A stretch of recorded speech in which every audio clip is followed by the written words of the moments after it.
2, France Maghreb 2. Bonjour à tous, ravi de vous retrouver sur France Maghreb 2. C'est votre grand forum jusque 18h30. Bienvenue à tous, j'espère que vous allez bien. Vous êtes en pleine forme? Eh ben oui, on est bien.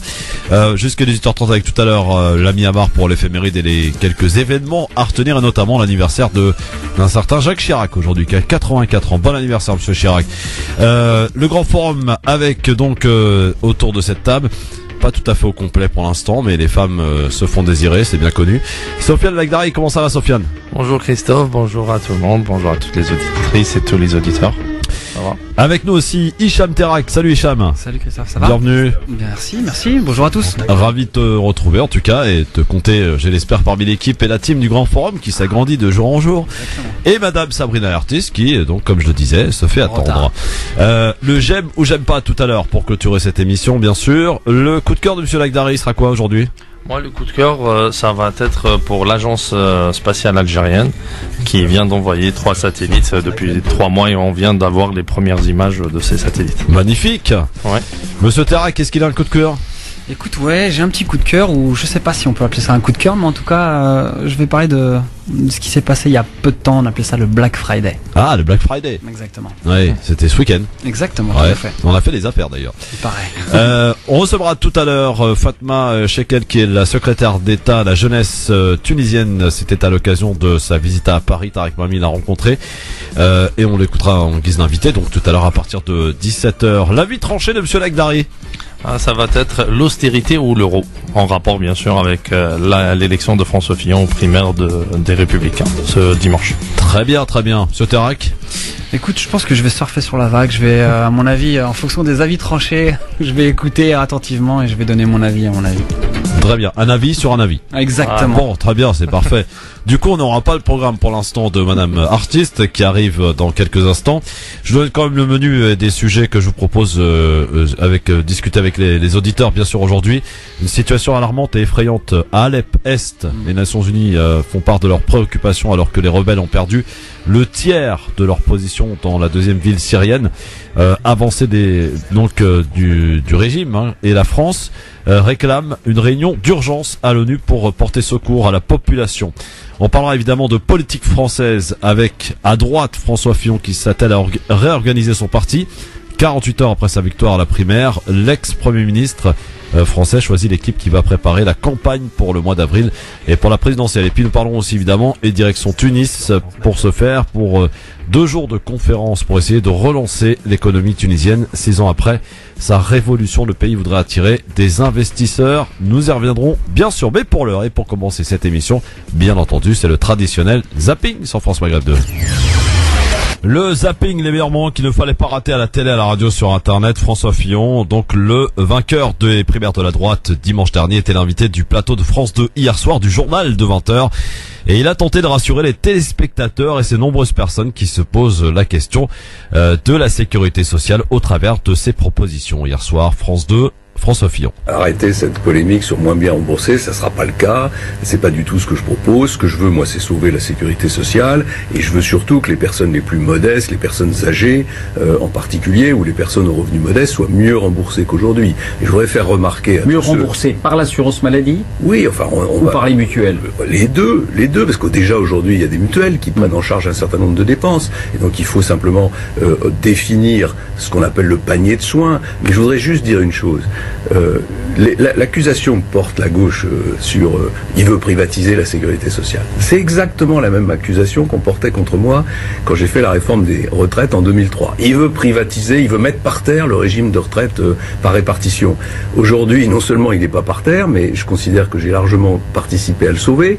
C'est grâce à moi qu'il y a des gens qui ont commencé à travailler à 14, 15, 16 ans, qui partent à la retraite plus tôt. Et d'ailleurs, la gauche a entériné cette réforme. Voilà, donc il faut faire attention à cette violence. Sur la question de l'assurance maladie, parce que vous sentez que c'est un point qui est très très discuté, est-ce que vous pouvez nous préciser les soins qui seront effectivement transférés vers un remboursement par des mutuelles et ceux qui resteront dans le giron de l'assurance maladie? Aujourd'hui, je vais travailler avec les professions de santé, avec les responsables de l'assurance maladie, avec tous ceux qui ont un rôle à jouer dans ce domaine pour travailler à un projet qui doit être un projet permettant l'équilibre de la sécurité sociale, bien sûr, mais un projet qui améliore la couverture des soins, en particulier pour les personnes les plus modestes. C'est payant. Voilà. C'est payant, directement payant. On va voir.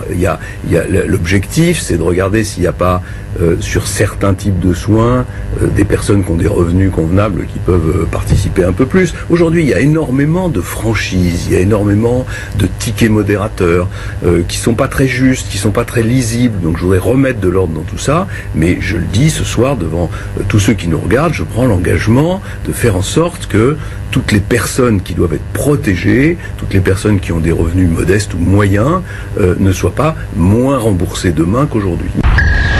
Pendant ce temps-là, à gauche, panique après l'interview de Manuel Valls qui se dit prêt à y aller donc pour ce qui est de la primaire.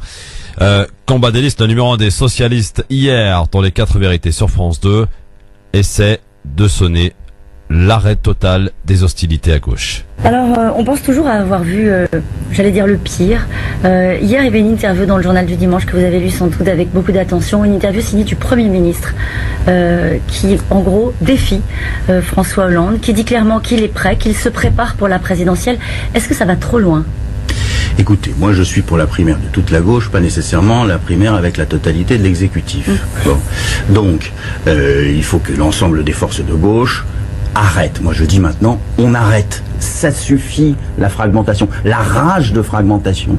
Il y a une espèce de rage qui s'est emparée de la gauche où il faut être le plus divisé possible. Quand on voit ce qu'il arrive, franchement, on devrait être au niveau ou à la hauteur. Deuxièmement, il n'est pas anormal que les socialistes, le Premier ministre comme le Président de la République, s'interrogent sur la meilleure équation pour pouvoir gagner la présidentielle. Mais ça ne peut pas être au prix d'une crise dans l'exécutif. Voilà les deux barrières que je fixe. Discussion, oui. Crise, non. Patrick Buisson, l'ancien conseiller de Nicolas Sarkozy, était l'invité de France Inter ce matin et après la chronique d'Alex Vizorek, il a quelque peu raillé la chronique. Écoutez. Écoutez, moi j'apprécie beaucoup, j'imagine la jubilation des auditeurs de France Inter. Vous venez de livrer évidemment en 10 minutes un festival de caricature qui va leur apporter une jouissance infinie. Ajoutons la disqualification morale à la délégitimation politique. Hier, les commissaires politiques étaient des types sinistres qui prononçaient les peines de mort sur le ton de la gravité.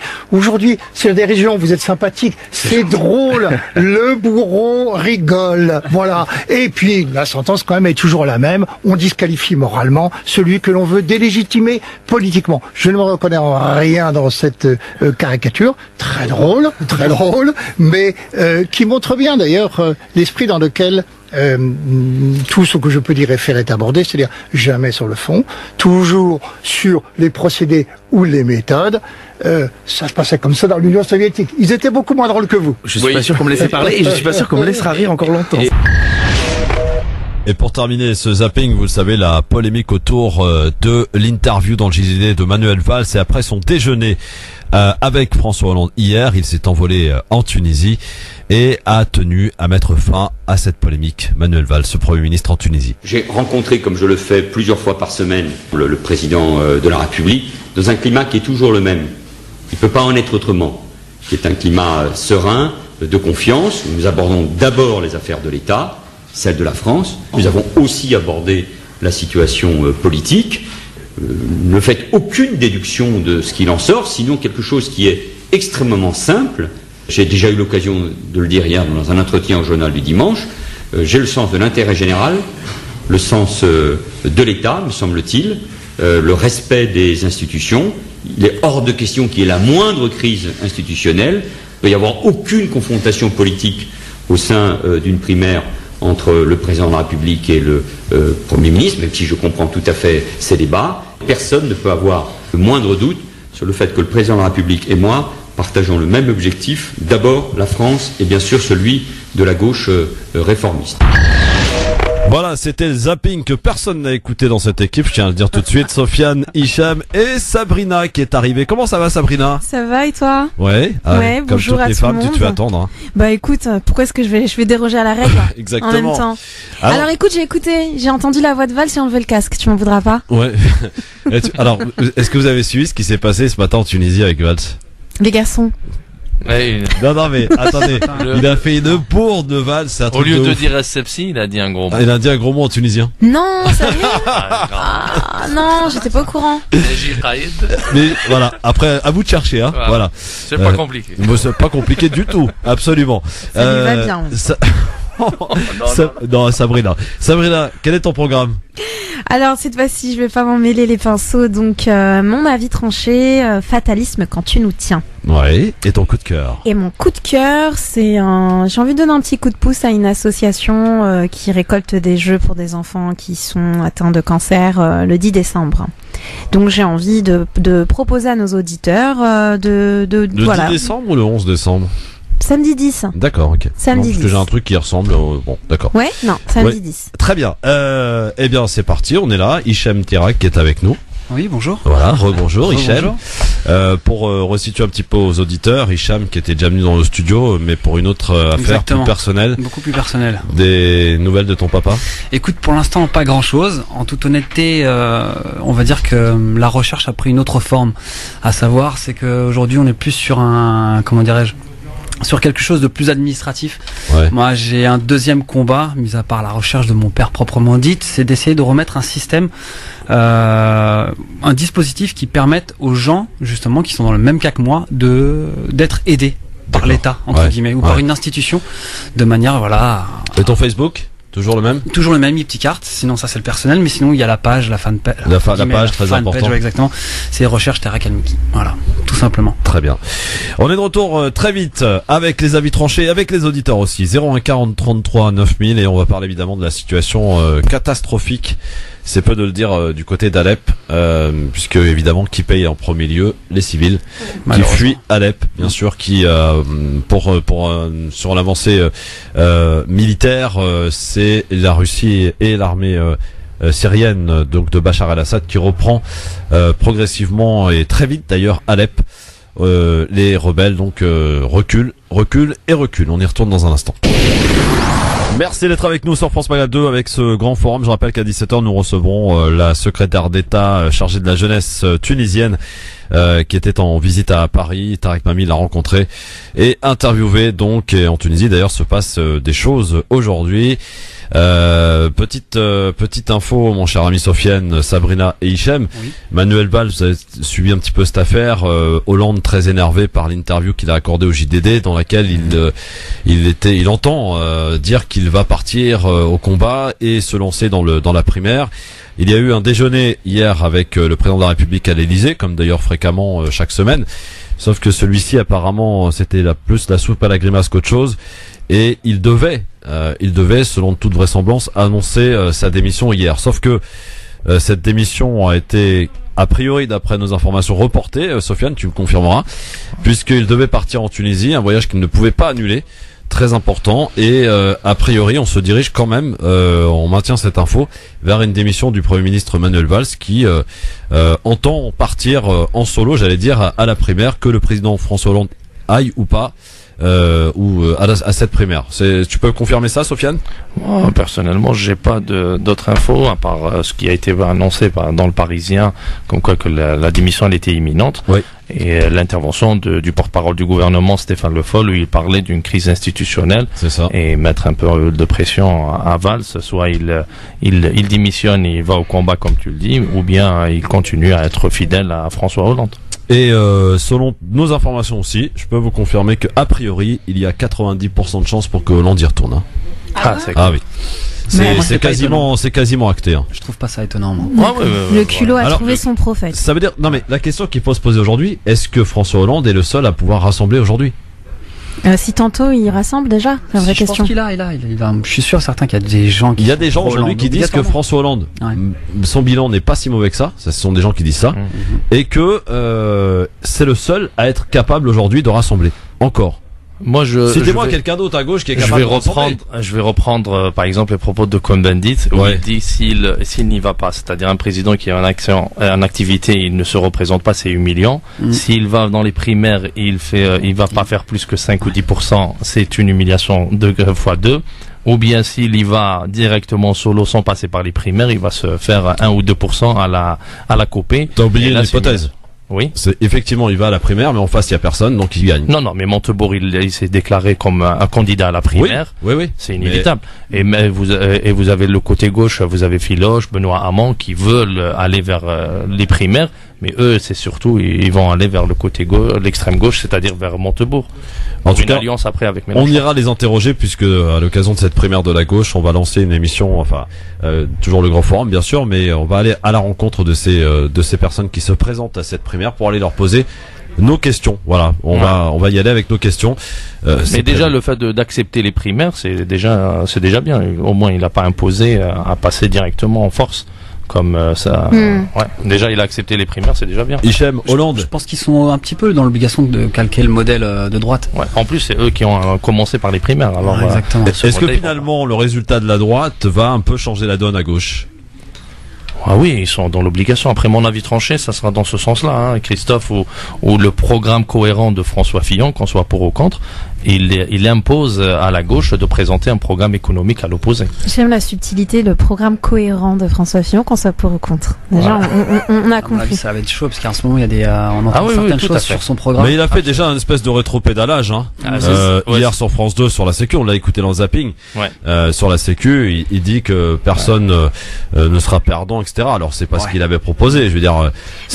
Enfin moi j'ai une question. Oui. Ça inquiète personne justement ce discours politique schizophrénique, parce qu'on est en train de parler d'une personne qui prétend à la présidence et qui arrive et qui dit quelque chose et qui la semaine d'après dit autre chose. Donc enfin ça inquiète personne de se dire qu'en fait là la seule intention finalement c'est de récupérer des voix et c'est de rassembler final, surtout. Je pense que c'est le jeu aussi. Mais il le sait très bien qu'il va rassembler quand il va parler. Il y a un discours. On connaît tous le discours fédérateur, on connaît tous le discours qui va unifier, on connaît tous le discours qui va faire le bad buzz et faire parler toi et te mettre à la lumière. Donc là, clairement, on voit très bien que dans le programme et non pas que de Fillon, hein, là on parle de lui, mais il n'y a pas, franchement pas que lui, mais c'est un programme très le péniste en tout cas, d'arriver, de taper un petit peu du poing sur la table et de ne pas mettre les gens d'accord pour à la fin arriver et puis tenter de les mettre d'accord. Donc je trouve ça un petit peu hypocrite de se dire oui mais bon en même temps il essaie d'avoir un discours qui fédère. Quand il a commencé c'était pas avec ça. Hypocrite ou pas, Sofiane? Non, personnellement au niveau sociétal je pense pas qu'il va faire. Je ne nomme pas que Fillon, attention. Oui. Hein. Non, moi je fais pas la défense de Fillon. Moi je dis juste au niveau du programme sociétal, il fera jamais un rétropédalage parce qu'il est il essaye d'attraper les électeurs du Front National. Voilà. Et en plus, maintenant, il a mené une campagne de primaire de droite. Alors, il a parlé à son électorat. Et maintenant, vu qu'il a vu, il y a certaines réformes au niveau, par exemple, la sécurité sociale, il a vu que c'était pas vendeur. Ça ne pouvait, il y a énormément d'indignation, y compris de son camp. Quand on entend aujourd'hui Henri Guénaud. On parle des fonctionnaires aussi. Là, ça fait mal aussi. Même les fonctionnaires, il y a certains côtés au niveau libéral, ils sont contre, il y a une idée anti-fonctionnaire, mais au niveau, pour fédérer, c'est ça la sécurité sociale, où il était très ambigu, où il parlait énormément de privatisation de certaines maladies. Il a utilisé certains termes, petite grave maladie ou petite maladie, c'est-à-dire la bobologie. Mais qui va définir la maladie grave de la maladie? C'est ça. Voilà. Et il a commencé à rétropédaler hier déjà dans le JT de Pujadas. Il a fait un peu la Trump quelque part. Oui, c'est ça, effectivement. Mais ce qu'il faut se dire, Sabrina, Hichem et Sofiane, chers amis auditeurs, c'est que le score de François Fillon est très indicateur sur ce qui va se passer par la suite, parce que s'il avait gagné cette primaire avec 52 ou 51%, il n'aurait pas pu faire la même chose. Aujourd'hui, il a été conforté par son programme, par ses idées, par son électorat, effectivement, comme le disait Sofiane. 66,5 quand même, c'est pas rien, c'est pas une petite victoire, c'est une grande victoire. Est-ce qu'on pourrait dire que pour lui, il se sent un petit peu en terre conquise? Bah, quelque part, oui. En tout cas, peut-être aussi au fait le fait qu'il ait une victoire écrasante, on va dire, parce que c'est peut-être celui qui a le moins ou pas de casserole. Je pense que c'est aussi important de le dire. Juppé, pour l'instant, faut pas oublier qu'il a eu. Christophe. Pour l'instant. Ouais, voilà. Parce qu'à mon avis, on va y retrouver très rapidement. Il s'est fait oublier qu'il était Premier ministre. Merci, quand on pense à Sarkozy, quand on pense à Juppé, on sait qu'il y a un gros passif derrière. Et d'ailleurs, en parlant de Sarkozy, vous avez suivi cette affaire? Alors, info intox, on sait pas, mais il y a des tracts qui ont été distribués cette nuit à Paris. Qui indique que Sarkozy pourrait y aller seul à la présidentielle, se présenter. Ça, c'est des militants pro-Sarkozy qui n'arrivent pas à digérer leur défaite, je pense. C'est juste. Tu l'imagines mal, Sarkozy? Non, pas du tout. De manière isolée, y aller? Voilà, le coup de pied qu'il a eu.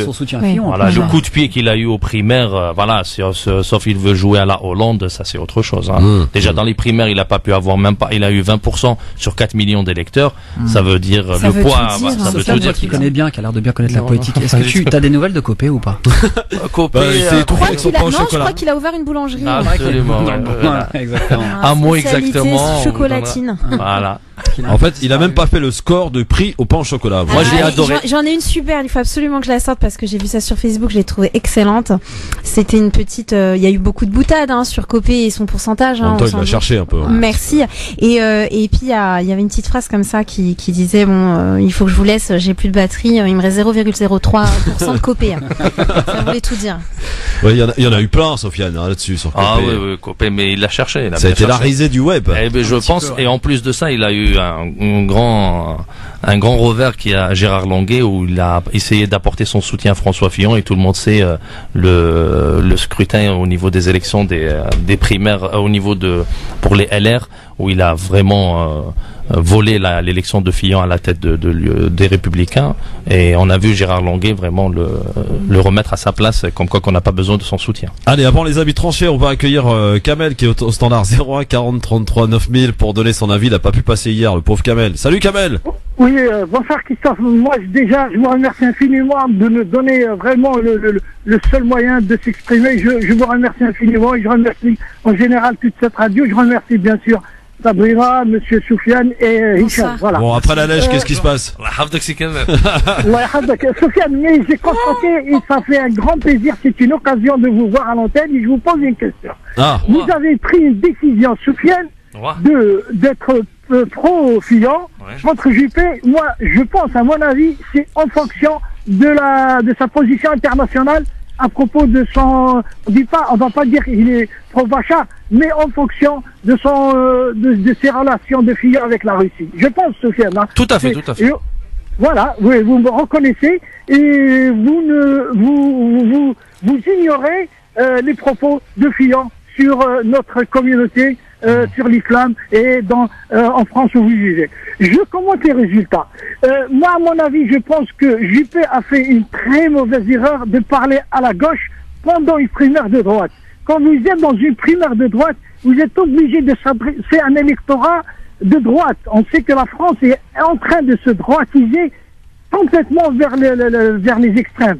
Et je peux vous dire que moi, à mon avis, quand vous écoutez Fillon, moi je l'ai écouté le vendredi dernier, c'était à Versailles, ça touche l'électeur de droite quand il dit que dans une cité, que le mec un Français d'en haut qui touche le SMIC, et qui voit celui d'en bas, les gens d'en bas qui trafiquent la drogue, il touche 10 fois plus, ça touche beaucoup. Quand il dit que je vais supprimer l'aide médicale l'aide médicale gratuite sans papier, ça a un poids pour l'électorat de droite.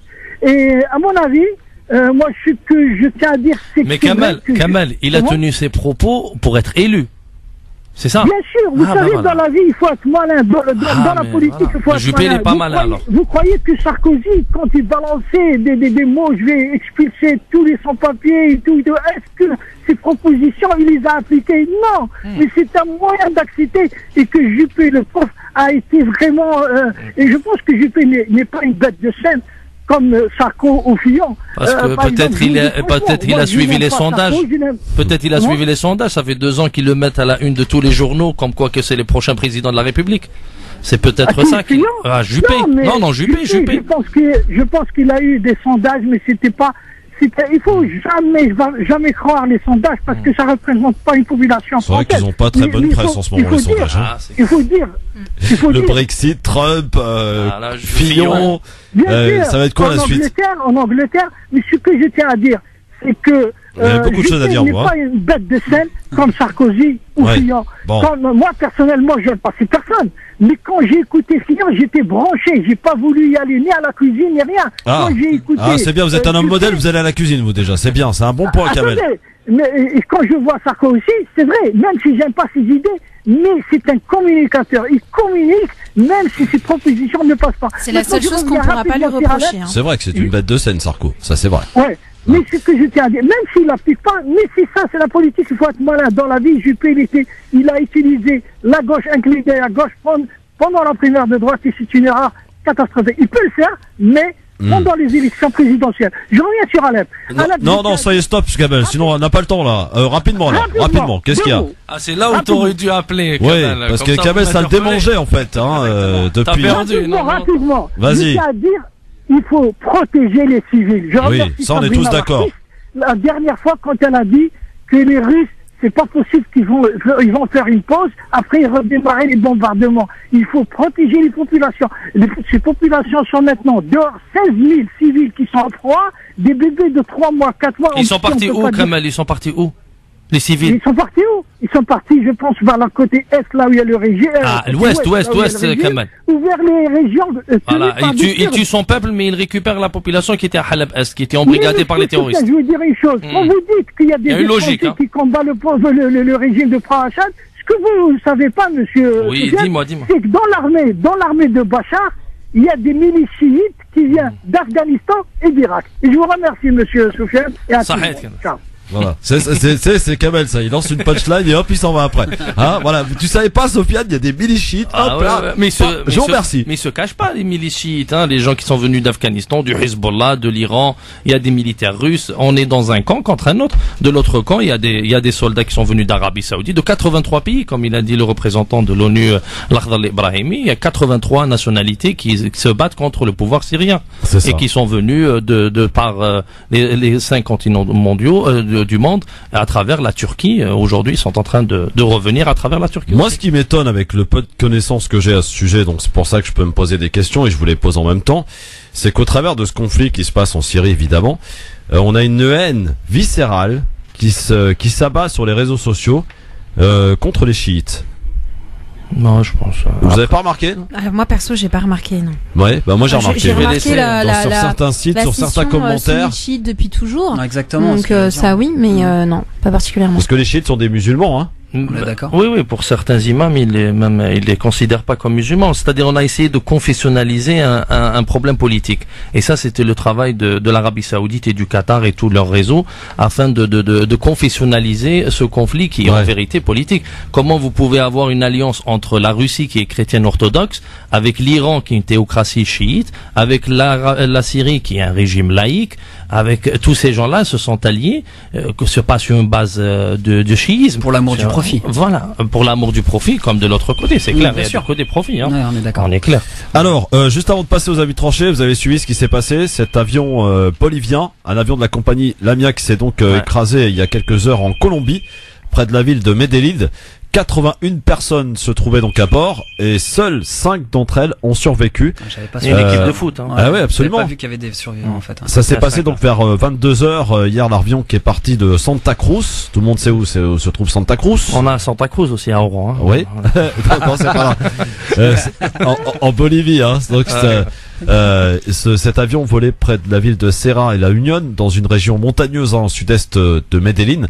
À son bord, donc 9 membres d'équipage et 72 passagers, dont l'équipe de football brésilienne Chapecoense. Selon le directeur de l'aviation civile colombienne, les pilotes ont rapporté une panne électrique. Et lance un SOS. L'avion reçoit la priorité pour un atterrissage d'urgence sur un aéroport de la capitale, mais le contrôle aérien perd ensuite le contact et l'avion s'écrase à La Union, une 50aine de kilomètres de Medellín. Les secours donc sont immédiatement envoyés sur place. Sur les 81 personnes, comme je disais, seuls 5 ont survécu, 3 joueurs et 2 membres d'équipage. Blessés, ils ont été transférés vers un hôpital. Un 6e survivant du crash est décédé pendant le trajet. L'équipe de Chapecoense fait figure de petit poussé du football brésilien, créé en 1973 dans la ville de Chapeco, dans le sud du Brésil. Le club avait monté ces dernières années des échelons jusqu'au sommet de la Ligue A il y a 2 ans. Il devait y affronter demain l'Atlético Nacional en finale de la Coupe sud-américaine, après avoir battu le grand club argentin San Lorenzo la semaine dernière. Donc voilà, 5 survivants par rapport à ce crash d'avion. Vous avez remarqué, c'est une série. Quand on parle de crash d'avion, il y en a plusieurs d'un coup, puis on n'en entend plus parler, puis hop, ça revient. Voilà. Tu sous-entends qu'il va y avoir d'autres accidents? Bah non, je sous-entends rien du tout, et j'ai évidemment tous de souhait que ça n'arrive pas, parce qu'on est tous autour de cette table confrontés à prendre l'avion, et c'est vrai qu'on a à chaque fois on a un petit peu peur. Enfin, pas vous, non? Quand il y a des turbulences, ouais. Ouais, ah ouais, je me souviens. Alors, tu parles de ça. Je voudrais raconter une petite histoire personnelle. En retour de République Dominicaine, il y avait un ouragan à Cuba. Et ben, je peux te dire qu'on l'a senti au retour. Hein. C'était terrible. Ça bougeait à l'intérieur un peu. Ah, mais ça bougeait, un truc de ouf. Mais ça bougeait. C'est pas que ça bougeait à ce stade. C'était pire qu'un manège là. Pire que le Grand 8. C'est là où on s'aperçoit qu'on est très peu de choses en fait. Exactement. Allez, on va passer aux avis tranchés. C'est parti. 5, 4,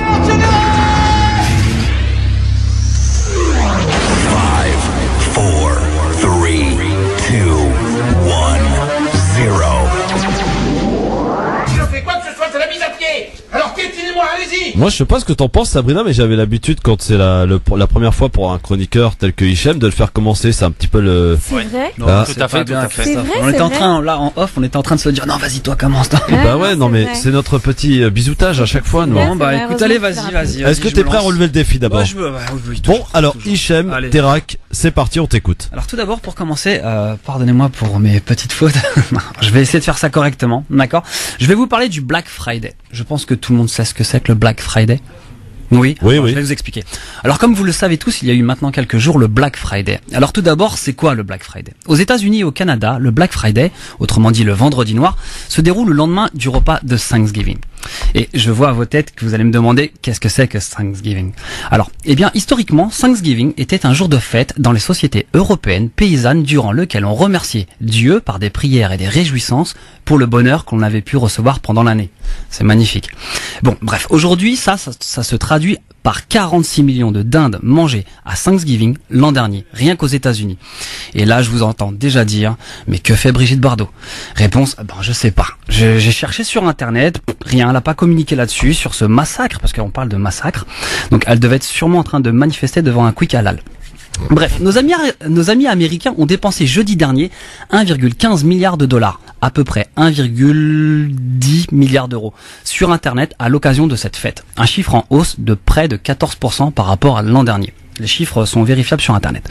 Les économistes considèrent très sérieusement ce chiffre comme un bon indicateur du moral, des ménages américains. Donc, si tu bouffes de la dinde et que tu es américain, c'est que tu vas bien. Donc, Thanksgiving marque le coup d'envoi de la période des achats de fin d'année. Les commerçants profitent de ce moment pour proposer des soldes importantes, voire uniques.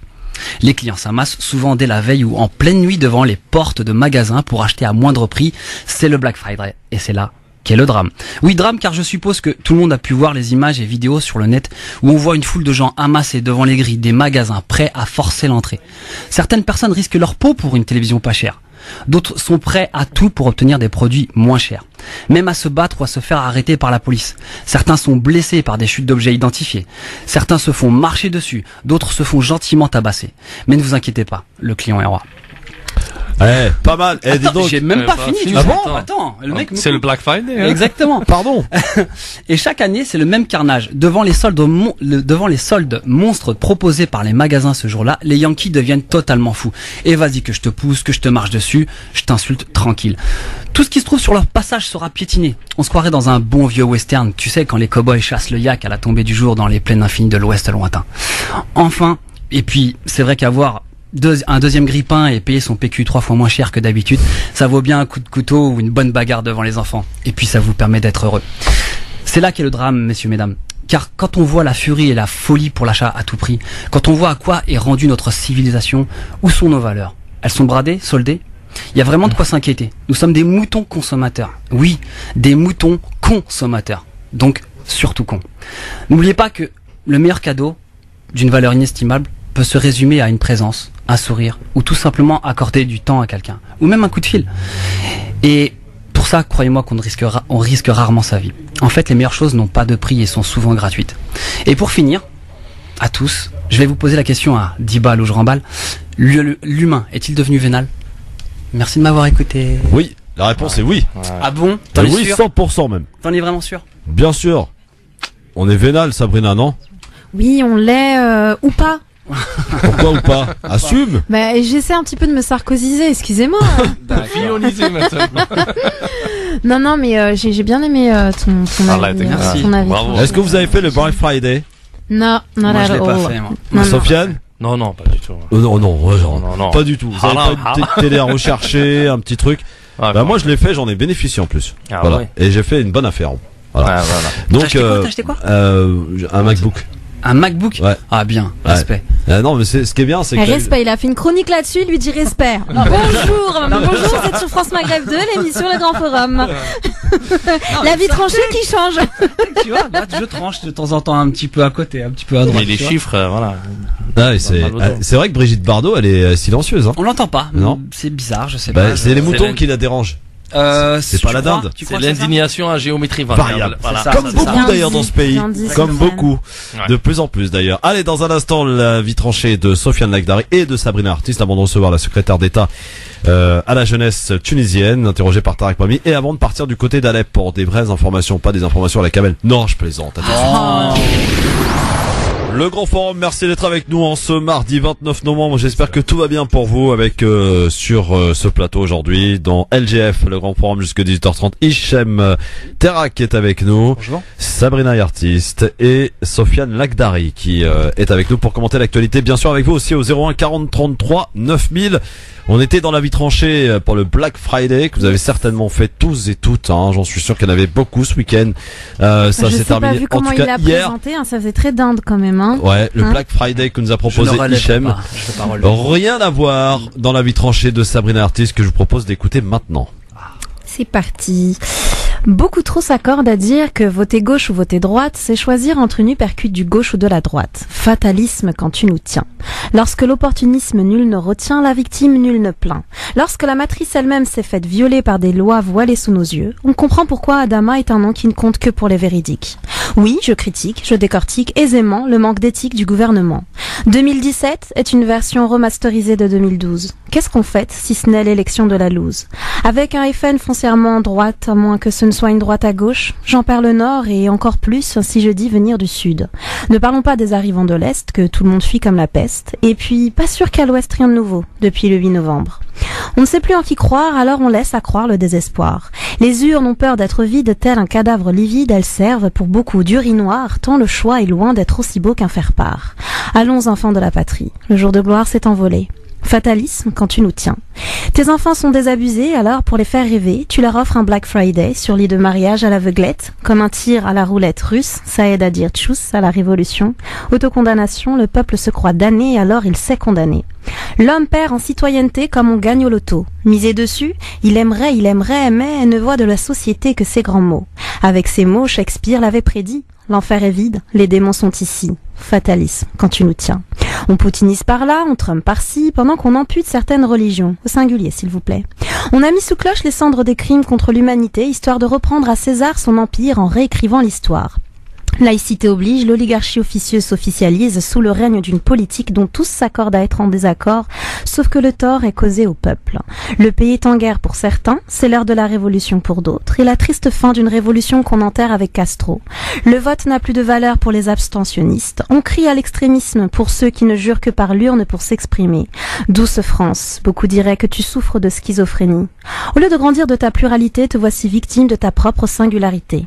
Des unions, des illusions, des enchantements, tu es pourtant si belle. Ta politique a un goût de marketing au rayon télé, ton économie a un goût édulcoré par notre palais, ta justice se digère très mal aussi. Le voici, le fatalisme, maladie 100% fabrication française.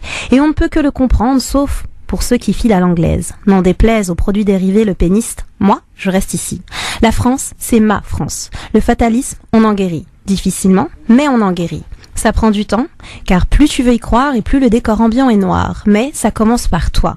Ne plus voter contre, mais voter pour. Ne plus subir, mais élire. Ta citoyenneté n'a d'égal que ton identité. Les valeurs universelles, quelle que soit ta religion ou ton parti, sont un grand bien à ta citoyenneté. Alors, utilise-le.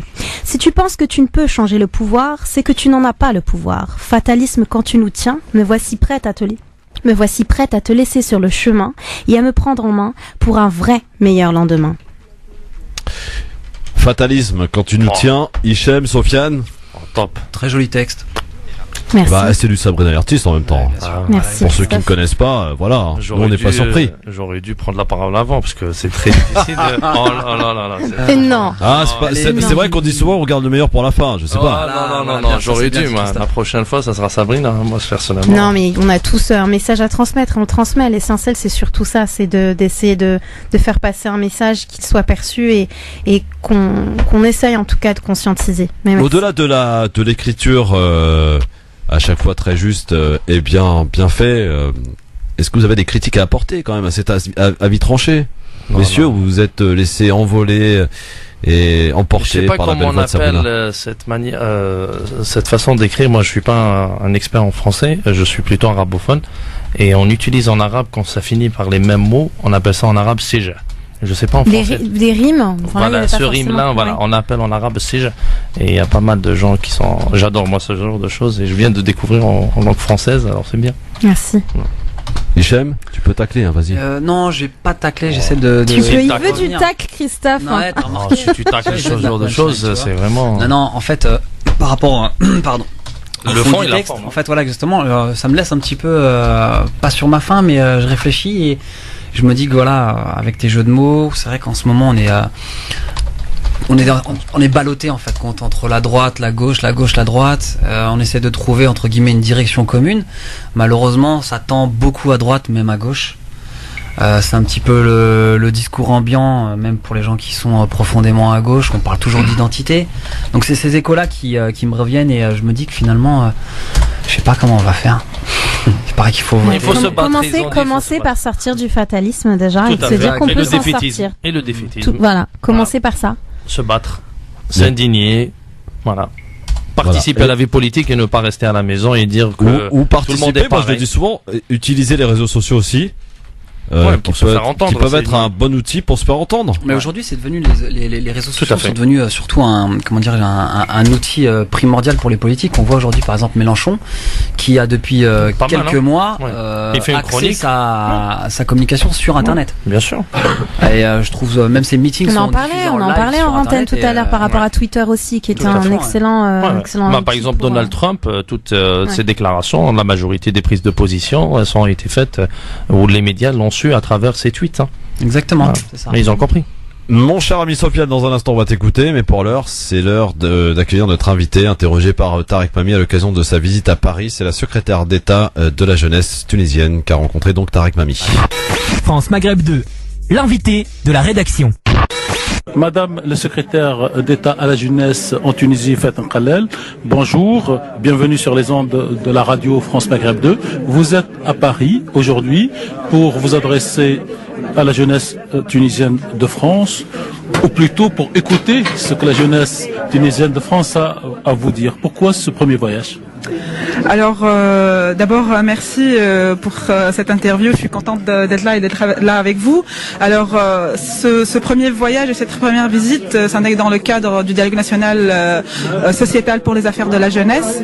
Ce dialogue sociétal se compose de plusieurs parcours, mais notamment un dialogue direct avec les jeunes. Il s'intègre dans le cas, enfin, on y a procédé par dialogue direct avec les jeunes. Et justement, nous sommes là pour écouter principalement parce que je pense que les politiques jusque-là ont beaucoup parlé et justement il est temps justement d'écouter la jeunesse et pour nous ça servira de base d'analyse et de base de données justement pour traiter des données pour par la suite pouvoir élaborer une politique nationale et une stratégie nationale pour la jeunesse tunisienne, qu'elle soit en Tunisie ou ailleurs, hein, toute la jeunesse tunisienne nous concerne et justement cette stratégie va nous permettre de les aider à se développer au meilleur d'eux-mêmes et de justement de s'accomplir pleinement. C'est ça finalement notre objectif, c'est d'avoir une jeunesse épanouie et qui se développe comme la jeunesse dans les pays développés. C'est notre objectif. Merci. Donc pour expliquer un peu mieux pour nos auditeurs à France Maghreb 2, il va y avoir un congrès fin décembre. Ce congrès serait, pour la jeunesse, le congrès de la jeunesse, serait le fruit d'un travail de presque une année d'écoute, de dialogue et d'échange avec les Tunisiens de Tunisie et maintenant les Tunisiens de France. Alors, est-ce que vous avez mis un cadre général? Quelles sont les questions qui vont donc être débattues? Est-ce que c'est l'emploi? Parce que c'est aujourd'hui essentiel. Est-ce que c'est l'emploi, plus la culture, plus le développement personnel? C'est quoi les thèmes que votre ministère a retenus comme base de réflexion? Alors, nous avons 7 thèmes sur lesquels nous avons travaillé. Alors, il y a le développement et nous avons voulu parler de développement et pas forcément de développement économique, parce que dans le développement, il y a le développement économique et social et le développement humain aussi. Donc, plusieurs aspects du développement, pas forcément non plus le chômage ou le travail. C'est un aspect, ça c'est un aspect du dialogue, c'est le premier thème. Le deuxième thème, c'est la citoyenneté, qui est un thème très important, surtout en Tunisie après la révolution.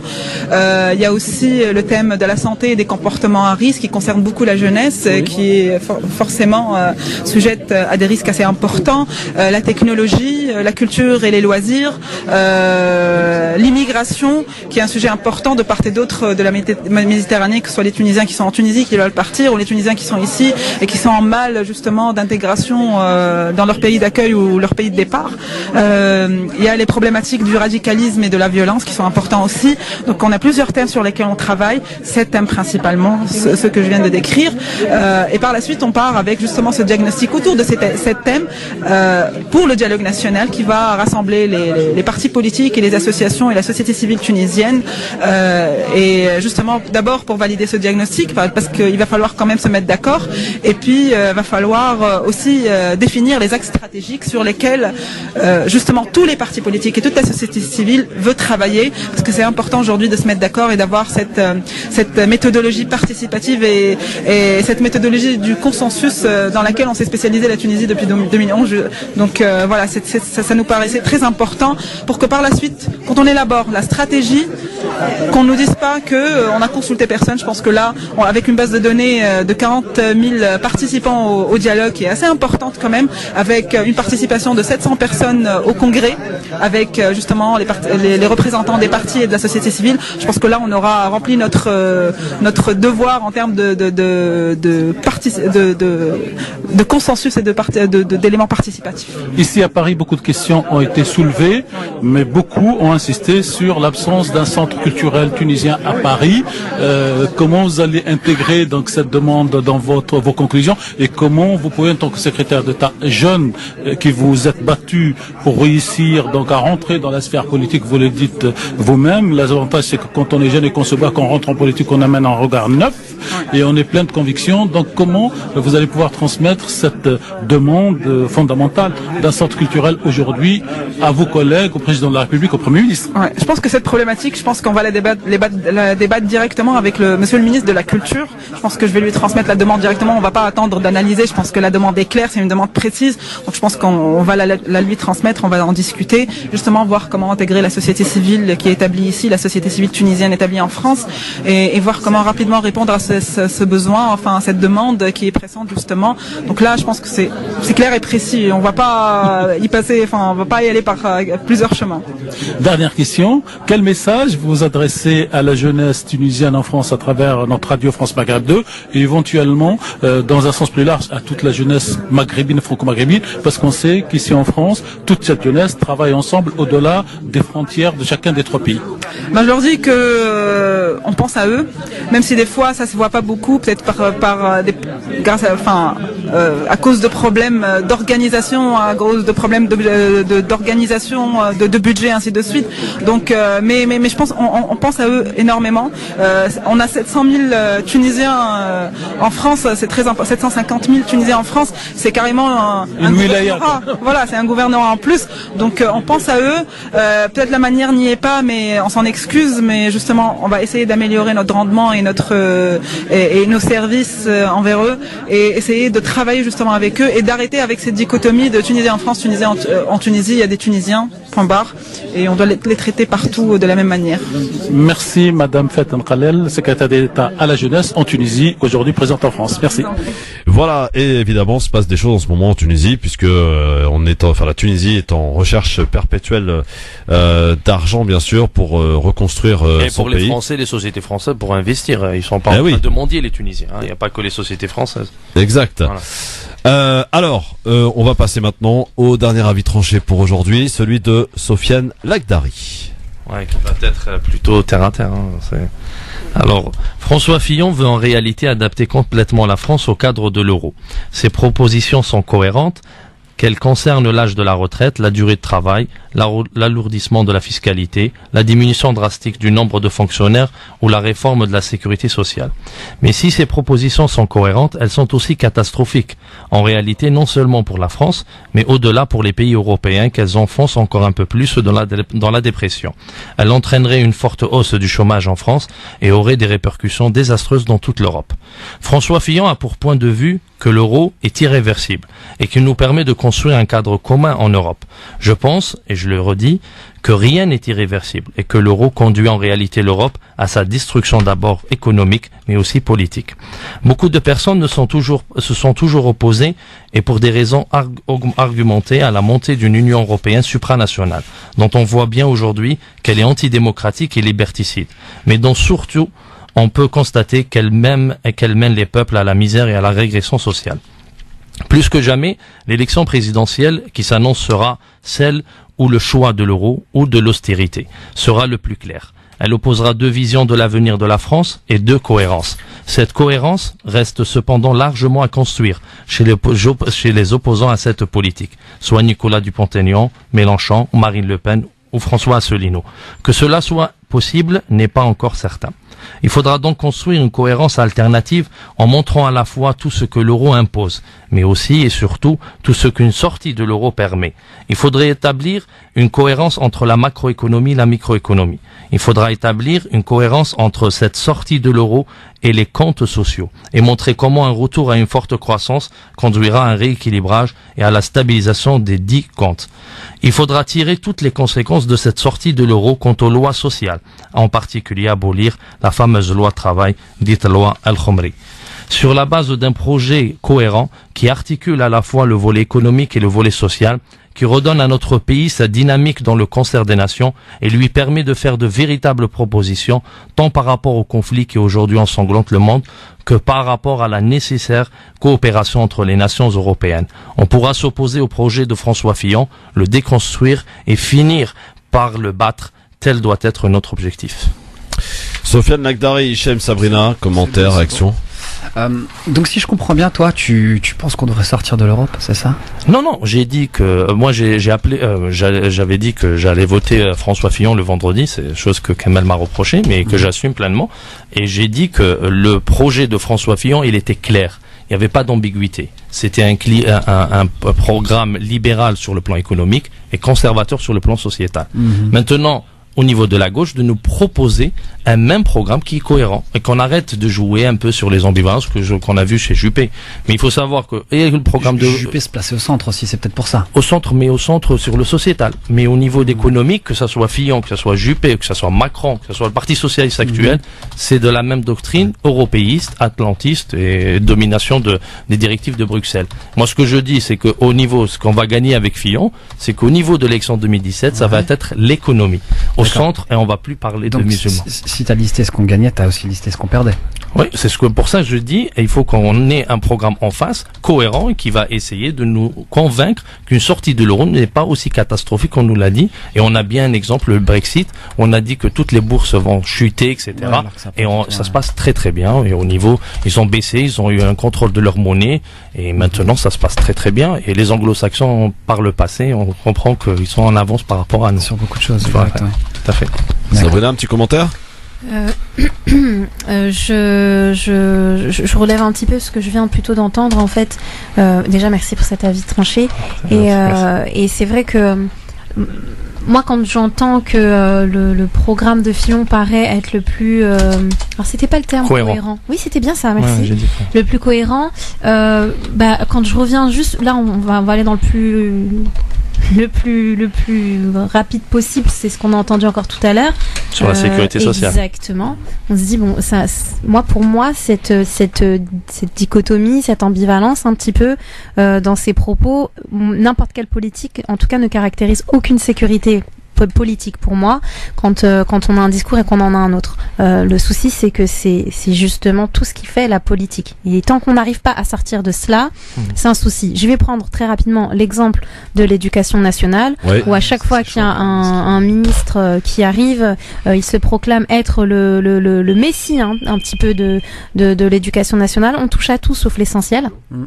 et des réformes sur réformes sur réformes. Donc la loi tue la loi. Il y a la ministre qui a fait une sortie là dernièrement justement, excuse-moi de te couper Sabrina, oui, et qui justement reprenait un petit peu les grandes lignes du projet Fillon au niveau de l'éducation nationale, et ça a l'air d'être juste catastrophique puisqu'on parle surtout de suppression d'emplois, et qu'apparemment ce que j'ai pu comprendre, c'est que l'idée de chez Fillon était que les profs, non, c'était une idée reprise de chez Sarkozy, comme quoi les profs travaillaient que 6 mois dans l'année. Ouais. Donc elle expliquait que justement non, c'était pas le cas, il faut prendre aussi en compte le travail à la maison, les copies. Et bon voilà, je pense qu'on a tous su. Mais en même temps, on se concentre un petit peu là. On sait qu'on a dévié un petit peu, mais on se concentre un petit peu aussi sur, comme d'habitude, de toute façon, sur la surface. Là, pour l'exemple de l'éducation. Donc voilà, moi, ce que je voulais juste te dire par rapport à cette terme cohérent. Moi, le terme cohérent par rapport à son européisme, c'est-à-dire lui, quand il tu est plutôt Moi, il est cohérent avec ce qu'il a comme idéologie. Lui, c'était un homme. Mais en même temps, excuse-moi, permets-moi de faire ces parallèles. Permets-toi, Sabrina. Bien sûr. Il n'y a pas plus cohérent que Le Pen en termes d'Europe aussi. Non, pas du tout. Au niveau de l'Europe, par exemple, aujourd'hui, au niveau du Front National, celui qui veut sortir de l'euro, ça a été quand même le premier. Mais il l'a jamais dit clairement. On a vu au niveau de leur tract de 2012, il n'y avait pas écrit noir sur blanc comme quoi qu'ils voulaient sortir. Et il y a le tout et son contraire. T'as Philippot qui vient dire un chose. Philippot, tellement on le voit à la télé, on a l'impression que c'est la Miss Météo là. Voilà. C'est chronique. C'est l'homme, ouais. Mais quand je dis aujourd'hui le Front National, il faut savoir qu'il y a deux courants au sein du Front National qui sont en train de se disputer. Il y a le courant de Marion Maréchal Le Pen, qui est plutôt libéral au niveau économique, qui suit son père, et est conservatrice au niveau sociétal. Elle était contre le mariage pour tous, elle a manifesté. Et on a Philippot qui est plutôt côté au niveau économique presque de l'extrême gauche parce qu'il vient du chauvinisme, de chevènement, mais au niveau sociétal, il est plutôt libertaire. Presque ou libéral, pas au même sens que les socialistes, mais il est pour le mariage pour tous, et c'était la faute, par exemple, une des choses qu'a reproché Jean-Marie Le Pen à sa fille, c'est de ne pas surfer sur la vague de l'anti-mariage pour tous. Ouais. Et pour te dire, c'est que au niveau de l'extrême droite, de la droite de Fillon aujourd'hui, il est parti chercher tous les électeurs déçus du nouveau Front National. C'est-à-dire, il a récupéré ceux qui sont dans le courant. Mais il est parti récupérer surtout le courant de Marion Maréchal Le Pen, qui sont plutôt vers le côté libéral. Aujourd'hui, maintenant, quand je dis qu'il faut un programme en face de Fillon qui va à l'opposé, mais argumenté et cohérent dans le sens anti-Europe, pour essayer de donner un choix au niveau. Mais ce qu'on va gagner, moi je pense qu'on va pas parler beaucoup d'islam et de burkini ces élections, parce que ça concerne. C'est pas une grande perte, hein. Ouais, voilà, tant mieux. C'est pour voilà, maintenant, parce que les gens vont parler de sécurité sociale, on va parler de choses. Malheureusement, et je regrette d'avoir à dire ce que je vais dire, je mettrai le défi. Mais attendons quand même, parce qu'un petit attentat là, avant les élections, c'est très probable, malheureusement. Voilà. Scénario l'américaine, là, tu nous fais. Bah oui, mais c'est souvent comme ça que ça se passe, Hicham. Alors, on va quitter un peu la politique intérieure, ne serait-ce qu'un instant, quoique, pour parler aussi de la France qui demande une réunion d'urgence du Conseil de sécurité de l'ONU pour examiner la situation à Alep.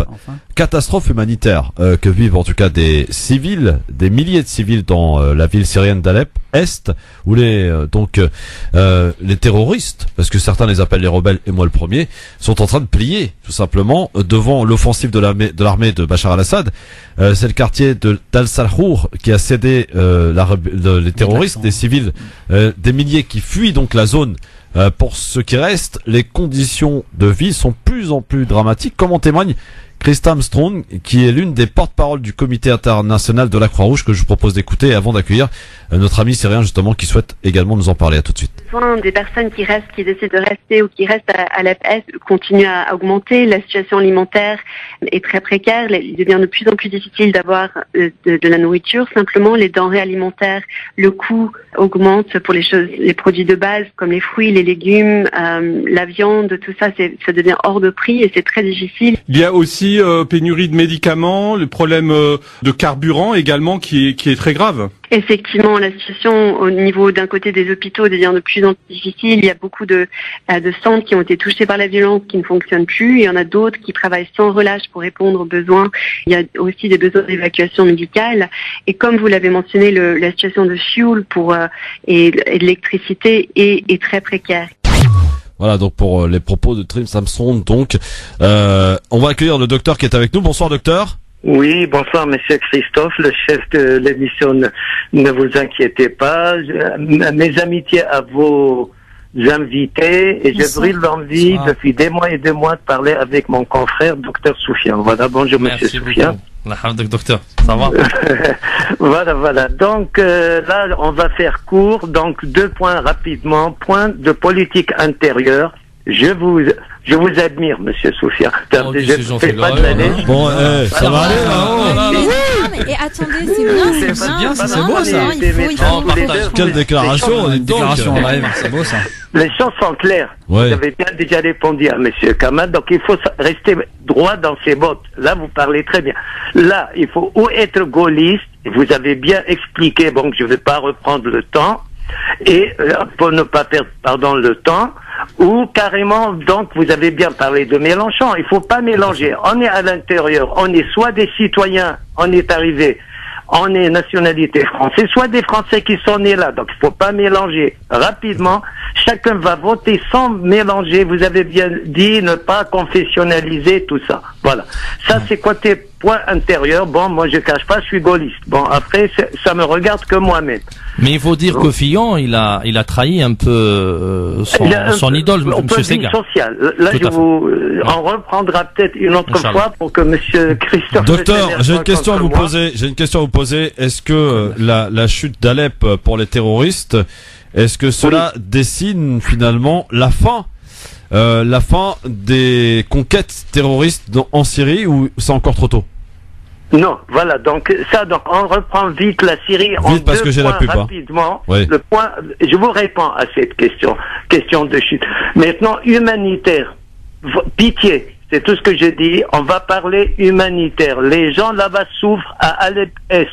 Monsieur Christophe, rappelez-vous, avec monsieur Tariq Mami, faites vite, docteur, j'ai la pub.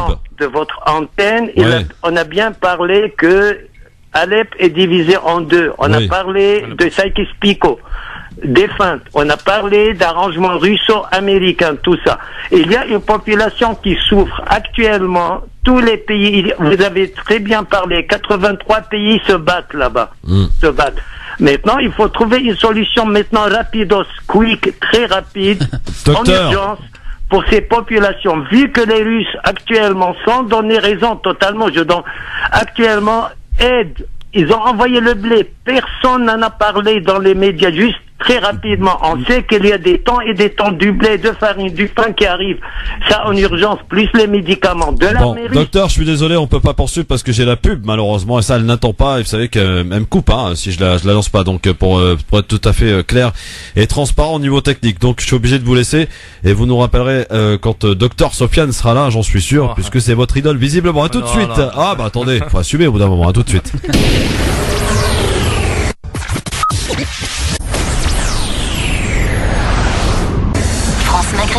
France Maghreb 2. Le grand forum sur France Maghreb 2 avec autour de cette table monsieur Hicham Terak, Sabrina Artiste et également Sofiane Lakdari. Normalement la galanterie a voulu que je commence par Sabrina. C'est marrant, en plus je viens juste de réaliser que tu prononces pas correctement mon nom de plume, Christophe. Qu'est-ce qu'il y a? C'est artiste. Oui, bah artiste. Et artiste, oui. très Pourquoi cher. j'ai dit artiste? Non mais Sabrina. Il a dit il parle très très bien anglais. C'est pour ça. That's the reason why. Sabrina Artiste, ok? Voilà. C'est fait ou pas là? Super, ça voilà, me va. nickel. Merci beaucoup, très cher. Mais bon, je suis tellement fan que voilà, je m'en perds. Je m'en mets les crayons. Yes. Alors, je posais la question tout à l'heure à notre ami docteur que j'ai dû couper malheureusement, mais c'est pas moi, c'est la pub, c'est pas moi. Sofiane, Sabrina et Hicham, oui. Est-ce que cette chute donc d'Alep qui se dessine doit être interprétée comme une défaite globale pour ces terroristes donc qui ont pris Alep? Alors, je vais juste quand même faire une petite carte, essayer de parler un petit peu de ce qui se passe sur le terrain. Les terroristes contrôlent d'autres territoires moins importants, certes, d'un point de vue symbolique mais politique, mais des territoires qui comptent tout de même.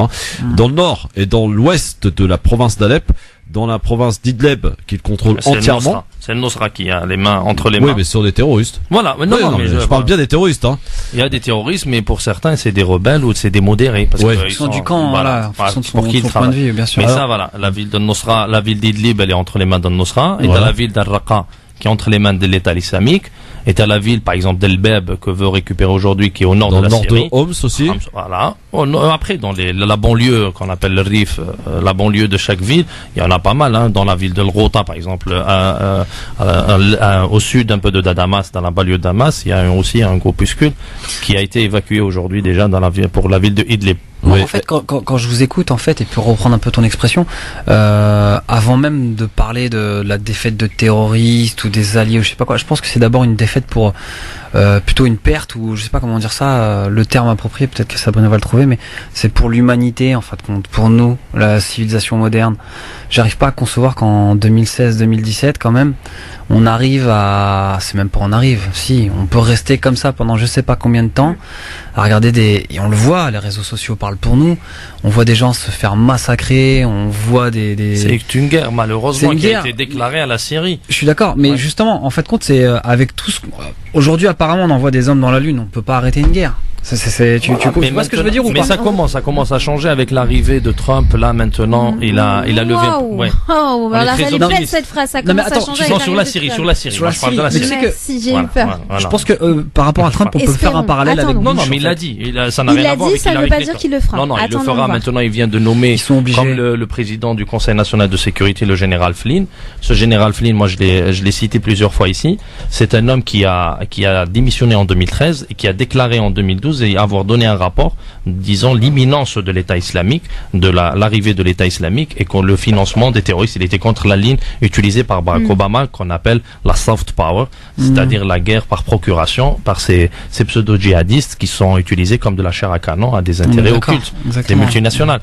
Mais moi, ce qui me dérange en vérité, c'est qu'on mette la lumière sur les villes qu'ont utilisé les médias ou que décident les médias aujourd'hui de mettre la lumière. Alep, par exemple. Alep aujourd'hui, mais la guerre, elle est en Syrie totalement. Il y a des milliers des centaines, pas qu'à Alep. Après les médias prennent ce qu'on leur donne aussi. Non, mais en même temps, symboliquement parlant aussi, quand tu dis Alep, il y a une symbolique en termes en termes de civilisation aussi au niveau de la Syrie, mondialement, qui fait que ça te parle tout de suite. Mais moi, je vais vous donner un peu une interprétation, ou bien le résultat, il est dû à quoi exactement? Il est dû à l'accord entre la Turquie et la Russie. Pourquoi? La Turquie, la Russie, il y avait un conflit suite à ils ont abattu l'avion russe. Oui. Et maintenant, il y a 2 mois, le Erdogan, il s'est mis d'accord avec Poutine. Et parmi les accords secrets, c'est de faire sortir certains groupes terroristes. Par exemple, vous avez un groupe qui s'appelle Nordin Zenki, qui a été connu parce qu'ils ont filmé, par exemple, ils ont égorgé un jeune palestinien. C'est ce groupe Nordin Zenki, qui est composé pas mal d'éléments dans la ville de Halab, ont déserté la ville de Halab pour apporter secours, pour porter secours à l'armée turque qui est aujourd'hui au nord de la Syrie, qui essaye de créer une zone tampon au nord de la Syrie. Elle a pris la ville de Jarablus et elle compte aujourd'hui mener une bataille dans la ville d'El Beb. Excuse-moi, je vais te couper, Sofiane, c'est très mal poli, mais je suis obligée, c'est plus fort que moi. En fait, quand j'entends, depuis que je participe à ces émissions, bon voilà, Alep, c'était déjà le cas et c'est toujours pareil. Et il y a juste des revirements de situation, des villes prises. Là, enfin. C'est une guerre. Oui, c'est une guerre comme partout, mais je suis obligée de revenir toujours là-dessus parce que ça rejoint un peu ce que tu disais, Hicham, tout à l'heure. C'est moi, j'ai beaucoup de mal en fait humainement, parce que j'ai le sentiment plus on gagne en fait en civilité et plus on en devient incivil. Donc plus on voit. Moi, j'essaye de donner une interprétation. Ça bien évidemment, c'est pas ce qu'il faut de toute façon. C'est pas être humain. Je rebondis sur ce que tu dis. C'est malheureux ce qu'on est en train de dire. On parle d'être humain, des morts, des bombardements. J'ai le sentiment en fait qu'une guerre, aujourd'hui, les guerres, je l'apprends pas. Mais on est dans un focus. Aujourd'hui, la guerre, elle est plus que politique, elle est mercantile. Oui. Et ça, c'est vraiment. Je sais que ça va rien changer de le dire, mais il faut le dire. Voilà. Maintenant, moi, j'essaie de dire. Humainement parlant. C'est une catastrophe. Donc, d'accord, on se rend compte de l'actualité, on va en parler, on va voir ce qui se passe, les changements, les connexions, les déconnexions, voilà, politiquement parlant, ce qui se passe. Ceci étant, sur le terrain, continue à y avoir des morts. C'est-à-dire, en fait, qu'il y ait des connexions ou pas, qu'il y ait des accords politiques ou pas, mais en fait, sur le terrain, Alep n'est plus rien d'autre qu'un nom, Alep. Moi, je reste persuadé que ce pays va se reconstruire encore il va être plus beau qu'il était avant. C'est une guerre malheureusement qui a été déclarée contre la Syrie parce qu'elle ne voulait pas se soumettre. On a utilisé comme quoi que c'est des démocrates, des révolutionnaires. On voit bien les villes il y a des villes qui sont entre les mains de ces fondamentalistes. Ils n'ont pas pratiqué de démocratie ou de liberté. Ils ont au contraire, ils ont chassé, ils ont génocidé, par exemple, pas seulement les chrétiens, mais vous avez les Yazidis, les Assyriens, des gens, des minorités qui existaient dans ce pays qu'on ne connaissait même pas. Et c'est un pays où il y avait plusieurs ethnies, plusieurs confessions qui vivaient dans la paix. Mais d'un jour au lendemain, on a découvert que voilà, ils s'aimaient pas, qu'il y avait des gens qui voulaient instaurer la charia ou je sais pas quoi, leur charia à eux. Voilà, de toute façon, comme le disent certains observateurs, à ceux qui disent plus de Bachar al-Assad au pouvoir en Syrie, ok, mais pour mettre qui à la place? C'est ça le truc. Voilà, c'est pour faire le même. En vérité, c'est le cas constructeur. Il y a des théories qui ont été, il y a des thèses qui ont été théorisées par les néoconservateurs.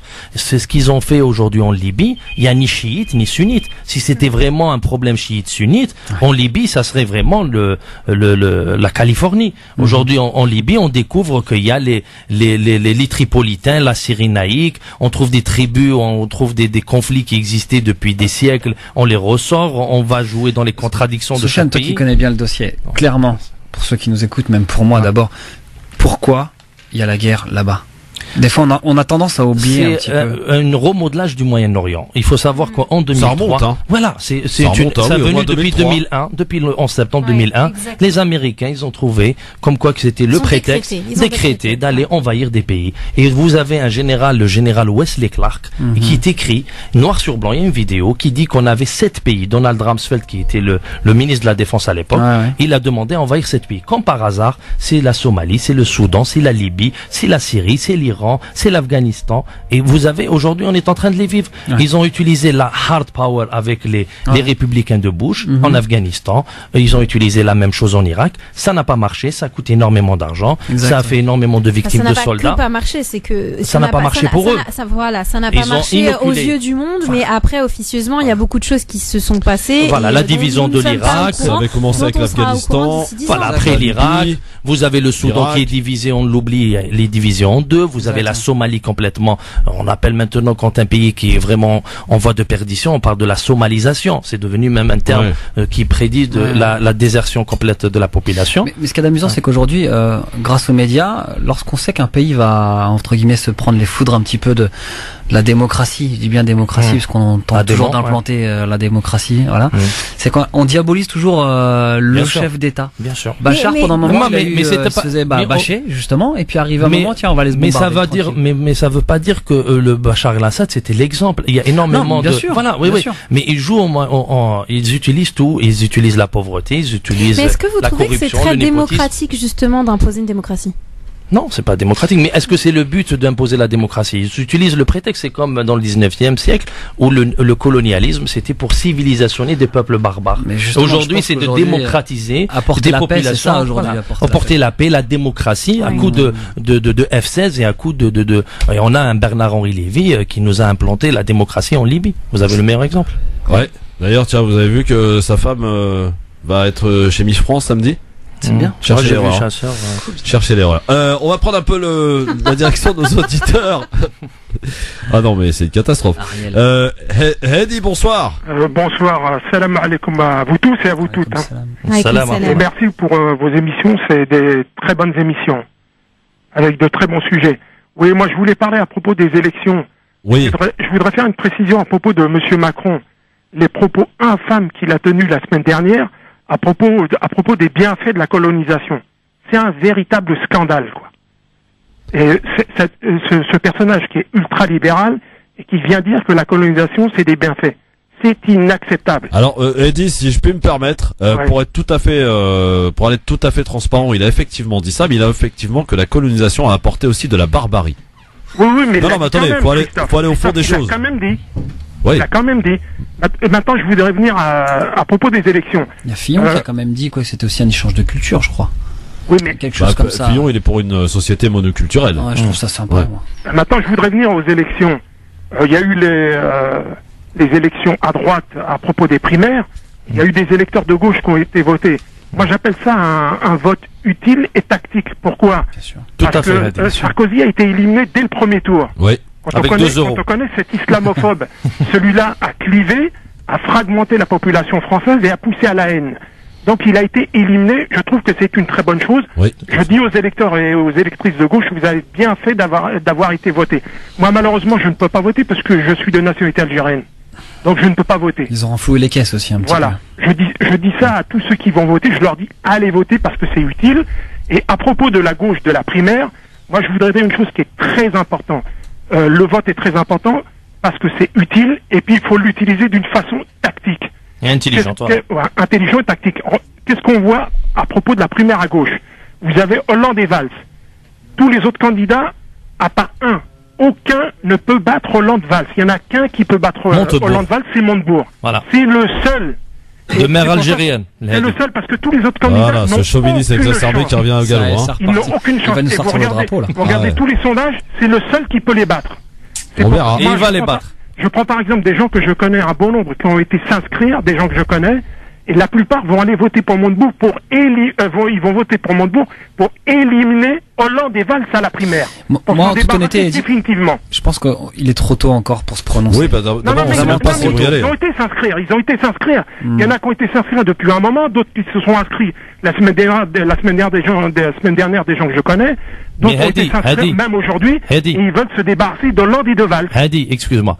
Qu'on s'arrête au niveau des personnes, c'est un peu minime. Il faut attendre un peu le programme de Montebourg. Mais moi, ce que j'ai cru entendre de Montebourg est très intéressant. Il parle de la démondialisation. Justement, tu as raison de ça. Voilà, on s'arrête pas au niveau des personnes. Il a écrit un livre qui s'appelle La démondialisation. Tout à fait. C'était le premier à en avoir parlé avant tous les candidats, qui est édité chez Flammarion, qui est un succès, c'est un best-seller. Par contre, son épouse est pas très tendre en matière d'islam. Hein. Si on va vraiment analyser à partir des gens qui parlent bien de l'islam et tout, on va voter pour personne. Alors voilà, qu'on essaie un peu de mettre sur une balance. Non mais là, c'est lui qui se présente. C'est lui qui est le candidat. On en arrive là quand même. Bah ouais, c'est ça. Il a une vision à moyen terme et à long terme. Bon. C'est le seul. Et autre chose, je voudrais dire une chose qui est très importante. Ouais, qu'est-ce qu'il a dit? Lors de sa rentrée à Frangy-en-Bresse, en Saône-et-Loire, c'est le seul homme politique qui n'a pas honte de ses origines. Tout à fait. Je le précise. Devant la France entière, faut le faire. Il n'y en a aucun dans notre communauté qui est capable de faire ça, qui dit, moi, je suis moitié algérien, moitié français.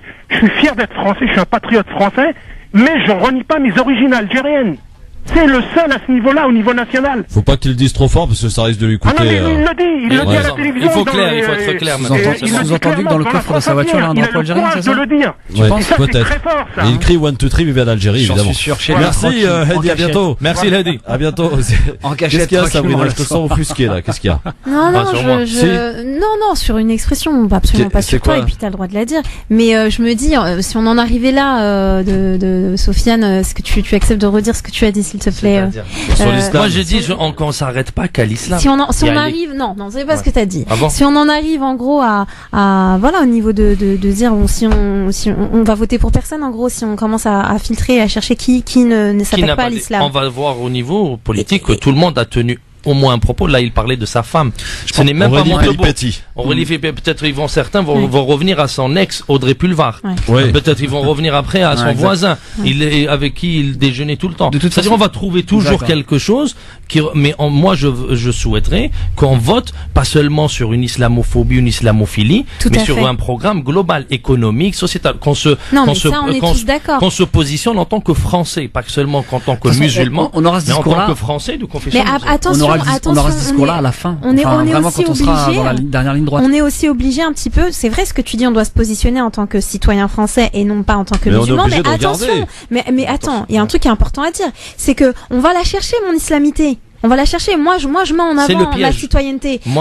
Peut-être. Mais ceci étant, on va chercher mon islamité, on pointe le doigt dessus. Donc, mais à nous de les remettre à leur place et de dire on est français. Moi, je pense que c'est le même piège aujourd'hui, ce communautarisme qu'on essaie de nous l'imposer. Oui. Mais maintenant, on est entre nous, on essaie de il faut la prendre la parole aussi, j'aime. Non, mais maintenant, moi, je pense qu'avant, on avait une génération, on nous pointait du doigt nos origines ethniques. Vous êtes algérien, marocain, c'est-à-dire séparés de l'ensemble de la communauté nationale française. française. Et aujourd'hui, vu que beaucoup s'identifient en tant que Français, s'investissent dans ce pays, on leur a sorti leur confession. Et on nous dit que c'est dans la sphère privée, mais on nous sort à chaque fois qu'on les voit, vous êtes de confession musulmane. C'est à nous de leur dire non. Moi, je suis français, vous n'avez pas à parler de ma religion. Mais c'est ce que j'entends. Moi, personnellement, c'est quelque chose que j'entends. Et c'est ce qui dérange le plus. Aujourd'hui, vous avez des racistes et des gens qui sont la fachosphère qui nous essayent de rabâcher le communautarisme pour qu'on se replie sur nous-mêmes et qu'on reste marginaux au niveau de la société complète. C'est ça le défi qu'on a pour moi, à mon sens. Les 10 prochaines années, c'est à nous de ne pas tomber dans ce jeu. On doit vraiment s'investir à tous les niveaux. Et voilà, quitte à faire des petites concessions, mais on l'espère ne pas les faire. Oui, en tout cas, vos appels en direct sur votre radio France Maghreb 2 01 40 33 9000, bien sûr, pour nous appeler, pour prendre part à la discussion. Est-ce que vous avez suivi, pour finir, pour être tout à fait plus léger, avant de parler de vos coups de cœur, messieurs et mademoiselle, madame, pardon. Merci. Donc, ça ferait pas plaisir à certains quand même. Oui, mademoiselle, ça existe encore ou pas, mademoiselle, déjà? Bah oui, on peut dire mademoiselle. Il y avait une loi que tout le monde en devait appeler, tout le monde madame. J'ai même pas suivi. Ah oui, c'est vrai. Donc j'étais très Madame artiste. Sabrina, vous avez suivi que la gendarmerie a fait fermer le site zone téléchargement? Ah non. Si, j'ai vu ça sur internet. On voit les gens qui téléchargent illégalement. Non, c'est pas vrai. Moi, je suis geek. Voilà, j'assume pleinement ma geekité. Et alors là, ça a été la risée du web, parce qu'il y a plein de gens qui téléchargent illégalement, et c'est pas bien, je le rappelle évidemment. Et Zone Téléchargement était un site qui permettait de télécharger et surtout de contrer la fameuse loi Adopi. Vous savez, quand on télécharge illégalement, la gendarmerie a fait fermer et a arrêté aussi des gens qui l'utilisaient. Ça peut coûter cher cette histoire, mais en tout cas, il ne va pas tarder à y avoir un autre site qui va apparaître très vite. Tu sais qu'il y en a énormément des sites. Et puis aujourd'hui, le téléchargement proprement dit. Est-ce que vous avez déjà téléchargé illégalement une fois dans votre vie? Soyez francs. Ah ouais, bien sûr. Alors, j'ai essayé une fois dans ma vie et mon ordinateur n'a pas survécu. Depuis, je peux te promettre que je ne touche plus. Eh ben, vous savez ce qui m'est arrivé? Moi, je l'ai fait. Alors, je le faisais pas de manière quotidienne comme certains. Non, sérieux. Et tu sais quoi? J'ai reçu un truc d'Adopi, une lettre à la maison. Un petit deuxième avertissement. Je dis mais il est où le premier? Ah bah le deuxième déjà. Vous risquez une amende de 1500 €. Je dis oula, d'accord. Pour avoir téléchargé. Alors c'est pour dire des conneries. Je crois que c'était le dernier album de Soprano. Vous voyez. Donc je lui dis Soprano, je t'aime bien, mais ça mérite pas les 1500 balles quand même. Donc voilà. Maintenant du coup, je me suis résigné. Allez, on passe à vos coups de cœur. C'est parti. France Maghreb 2. Le coup de cœur. Et par élégance, on va commencer par Madame Artiste, bien sûr, pour son coup de cœur. Alors mon coup de cœur, ça concerne en fait, j'ai été invitée samedi 10 à l'Institut Gustave Roussy, vous connaissez, voilà, dans le service pour pouvoir apporter un petit peu des moments de joie aux enfants qui sont malades, dans le service des enfants qui sont atteints de cancer, puisque c'est un institut qui est spécialisé là-dedans, pour animer des ateliers d'art-thérapie. Et donc ça, c'est la petite. Car Sabrina est art-thérapeute spécialiste du comportement. Merci Christophe. Et c'est vrai que j'ai trouvé assez sympa l'initiative qu'ils ont essayé de mettre en place, et donc j'avais envie de les soutenir et de demander, de proposer à nos auditeurs s'ils avaient envie de participer un peu à ça pour donner un petit sourire, parce que l'opération s'appelle Pour le sourire d'un enfant. Je pense que déjà de base, tous les enfants méritent d'avoir un sourire sur leur visage, et encore plus quand un enfant est éprouvé. Donc ça, c'est une chose. Donc en fait, ils vont faire une grande collecte de jouets. Ils sont déjà dessus, une grande collecte de jouets, de matériel créatif également, peinture, paillettes, au profit de ces petits anges. Et donc, ils ont besoin de nous tous. Donc pour les aider, ils collectent des jouets neufs pour enfants, ados, filles, garçons, ainsi que du matériel créatif. Et ils demandent à tout le monde de partager l'information. Sachant qu'il compte, je vais vous donner le numéro, donc il compte il compte offrir tout ça ce fameux jour. Donc il n'y a pas que ces ateliers. Ce jour-là, il y a aussi une autre association qui sera là, les clowns en folies, qui viennent. On connaît un petit peu le concept, qui viennent là-bas dans les services pour me donner un petit peu de bonheur ou de répit, en tout cas pendant un petit moment à ces petits bouts. Et donc ce qu'il faut faire, c'est appeler le 06 74 que je dise pas de bêtises. 06 74 34 24 69. 06 74 34 24 69. Sinon, n'hésitez pas également à me contacter sur ma page Facebook Sabrina Artiste, HEARTIST.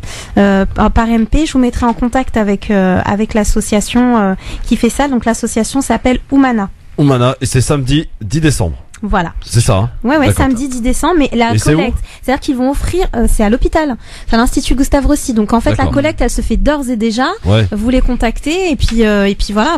Alors juste, je termine sur ce petit coup de cœur, parce que moi, je suis maman et c'est quelque chose qui pour moi est essentiel. Donc je l'ai déjà fait avec, pareil, des enfants en Syrie ou d'autres pays, peu importe. Mais c'est hyper intéressant de prendre tes enfants, d'aller que ce soit en magasin. Bon, déposer les choses, ça c'est encore autre chose parce que là, le cas il est un peu particulier. Mais ceci étant, de les les sensibiliser, les sensibiliser dès le départ, du point A au point B, ne pas leur en parler, leur dire il y a un petit enfant, voilà, il est malade, il est comme toi, et qu'est-ce que toi t'aimerais, et ce que tu veux pour toi, eh ben on va le prendre pour lui. Voilà, juste pour le petit geste à faire. Merci pour ce coup de cœur, Sabrina. Sofiane? Un grand coup, voilà. Moi, j'ai noté le numéro. Oui, non, mais ton coup de cœur à toi maintenant. Je pensais qu'il fallait réagir. C'est bien. On réagit pas au coup de cœur. On projette, là, il était déjà. On réagit aux avis tranchés, mais au coup de cœur, non. On a parlé de l'Algérie, alors mon algérianité ressort aussi. De mon coup de cœur. Voilà. Moi, je voulais parler de l'agence spatiale algérienne. Oui. Ça existe, hein. Oui. Elle vient d'envoyer, il y a 2 mois ou 3 mois, 3 satellites, à partir de l'Inde, avec une équipe 100% algérienne. Malheureusement, on met pas beaucoup de lumière quand ça marche dans nos pays d'origine, en Afrique du Nord. Alors voilà, ça sert à rien. Alors ça sert à quelque chose aujourd'hui. Et ces satellites d'observation, ils servent en vérité à protéger et sécuriser le territoire national, c'est-à-dire avoir plus d'autonomie, d'indépendance. On ne dépend plus de puissances étrangères afin de nous donner certains. Et ça, c'est dans la lutte antiterroriste ou autre chose. Et aujourd'hui également dans la prévention des risques naturels et de la connaissance des ressources naturelles qui existent dans les sols et dans les sous-sols d'Algérie ou d'Afrique du Nord. Et ça, une coopération avec la Tunisie, avec la Mauritanie, avec le Niger, avec le Tchad, etc., qui vendent un peu ces images ou qui avec une coopération. Et pour septembre 2017, il y a un satellite de communication qui est en programmation pour être envoyé en partenariat cette fois-ci avec la Chine. Et ce satellite, il permettra en vérité de renforcer la souveraineté nationale dans les domaines de la télécommunication et de la télédiffusion et la radio, la téléphonie également. Voilà, moi je voulais donner un coup de cœur parce que c'est une équipe 100% algérienne et avec une coopération de pays comme l'Inde et la Chine. Voilà, c'est pour dire que l'orientation aujourd'hui c'est vers l'Est. Voilà. J'ai 1 minute, Hichem, pour un coup de cœur. Alors moi j'ai pas vraiment un coup de cœur, je t'avoue, je te dirais, c'est plutôt un petit coup de gueule en fait. Là, un petit coup de gueule d'un Parisien. Voilà, qui est toujours en voiture, il a ses habitudes de banlieusard, et en fait c'est une galère pour trouver une place. Alors quand tu trouves une place, des fois c'est une demi-place, des fois c'est une demi-place, même si t'as une petite voiture. Prends les transports en commun, que j'y arrive pas, il y a trop de monde. Il y a trop de monde et puis tu risques de marquer que la SNCF se prend des amendes, passer une demi-heure de retard apparemment, obligé de rembourser. Ça s'appelle RATP ici. Hein. Ouais, bon, enfin bref, écoute. Ça marche. C'est la misère. Ouais, c'est la misère. Moi c'est la misère. Les transports, mais vous polluez avec vos bagnoles. Non mais en plus, Madame Hidalgo, fermer les berges, c'est sympa l'été, mais après il y a des gens qui viennent de loin, qui font du trajet, c'est la misère. Mais c'est pas aussi écolo qu'on nous dit, hein. Il y a une commission qui a donné le résultat inverse de ce qui a été voulu. Voilà, exactement. Mais quoi qu'il arrive, je crois qu'elle va rester sur ses positions. Donc ton c'est de vouloir te promener un peu sur les berges. Et à partir du 1er janvier 2018, vu comment il fait froid, tu sais, les transports en commun, c'est chaud. À partir du 1er janvier 2018, ils vont privatiser les amendes. C'est une société privée qui va s'en occuper. C'est pas normal ça. Alors déjà, les autres agents qui existaient, ils vont partir maintenant dans les mairies, ils savent pas où ils vont aller. Vous qui nous écoutez à Dijon, à Marseille, à Metz, machin, vous êtes scandalisés par le coup de gueule de Hicham, je vous comprends. Voilà. Et ben il a qu'à prendre le métro et le RER, le bus, qu'est-ce que vous voulez que je vous dise. Il fait chaud dans le métro, Hicham. Il fait trop chaud justement, tu vois, c'est ça. Quand mais c'est bien, moi tu rencontres des gens, t'es pas dans ta bagnole en train d'écouter ta musique à fond. Je pense que s'il y a plus un rapprochement physique que rencontrer vraiment les gens. En plus t'as le bruit et t'as l'odeur, comme disait un certain Jacques Chirac, à qui on souhaite pas d'anniversaire d'ailleurs. Dans un instant, j'aime ou j'aime pas à suivre, tout de suite. France Maghreb 2, France Maghreb 2. Le grand forum sur France Maghreb 2, merci d'être avec nous et pour conclure cette émission avec Hicham Terak, Sabrina Artiste et Sofiane Lagdari. Tu vas nous faire le coup du bonjour à chaque fois ou c'est comment Hicham? Ouais, pourquoi pas. D'accord, ok. Bonjour, enchanté, bienvenue. Donc c'est parti pour finir cette partie interactive avant de passer à la Myanmar pour l'éphéméride et de sport, nous parlerons aussi. Et bien sûr de télé pour les programmes, pour ceux qui souhaitent regarder la télé, vous saurez ce qui se passe ce soir à la télé grâce à Jérémy tout à l'heure, mais pour l'instant voici le j'aime ou j'aime pas. C'est un peu le principe des réseaux sociaux, Hichem. Facebook, Twitter, j'aime pas, ou alors je peux dire je m'en fous aussi. Bonjour. Voilà, très bien. Alors, le Koweït interdit les volailles et les œufs en provenance d'Algérie. J'aime pas. Avec l'accent. Non, mais vous auriez pu me demander pourquoi, surtout. Ouais, déjà surtout ça, exactement. Parce qu'apparemment, il y a eu des cas de grippe aviaire détectés en Algérie. Même ici en France. Même ici en France, il y en a un, il paraît, ouais. Bon, absolument. Écoute, donc on aime, on n'aime pas. Ouais. J'aime pour le côté sanitaire, mais sinon, symboliquement, ouais, bon, écoute, c'est sanitaire. Moi, je pense que l'Algérie va faire un peu comme les visas, du coup, de l'autre côté. La réciprocité, bien sûr, ça, Algérie, c'est bien connu. Une centaine de colons israéliens juifs seraient entrés de force dans la mosquée d'Al-Aqsa, troisième lieu saint de l'islam. J'aime pas du tout. Et en plus, j'aime pas 4 fois d'affilée parce que c'est pas la première fois. Ouais. Voilà. Et je crois qu'on en parlait en antenne tout à l'heure. Je pensais qu'ils allaient quand même être un peu plus concentrés, malheureusement, en tout cas sur les incendies. Donc non, j'aime pas. En plus, il y a eu des cas de solidarité, hein. Je lisais sur absolument. Internet. Très beau cas de solidarité. Tu vois, et où sont les 1,5 milliard de musulmans? C'est ça. Le troisième lieu saint qui vient d'être piétiné. Peut-être un jour, on va se réveiller, on va nous dire qu'il a été détruit. Ouais. Alors, Cambadélis, on s'en fout, faut qu'on aille vite. Libye, l'Algérie réitère son opposition à toute intervention étrangère. J'aime.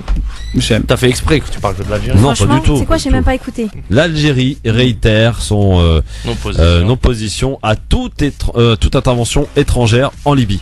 Ouais, ok. Moi, j'aime. Ok. Quoi, j'ai ok?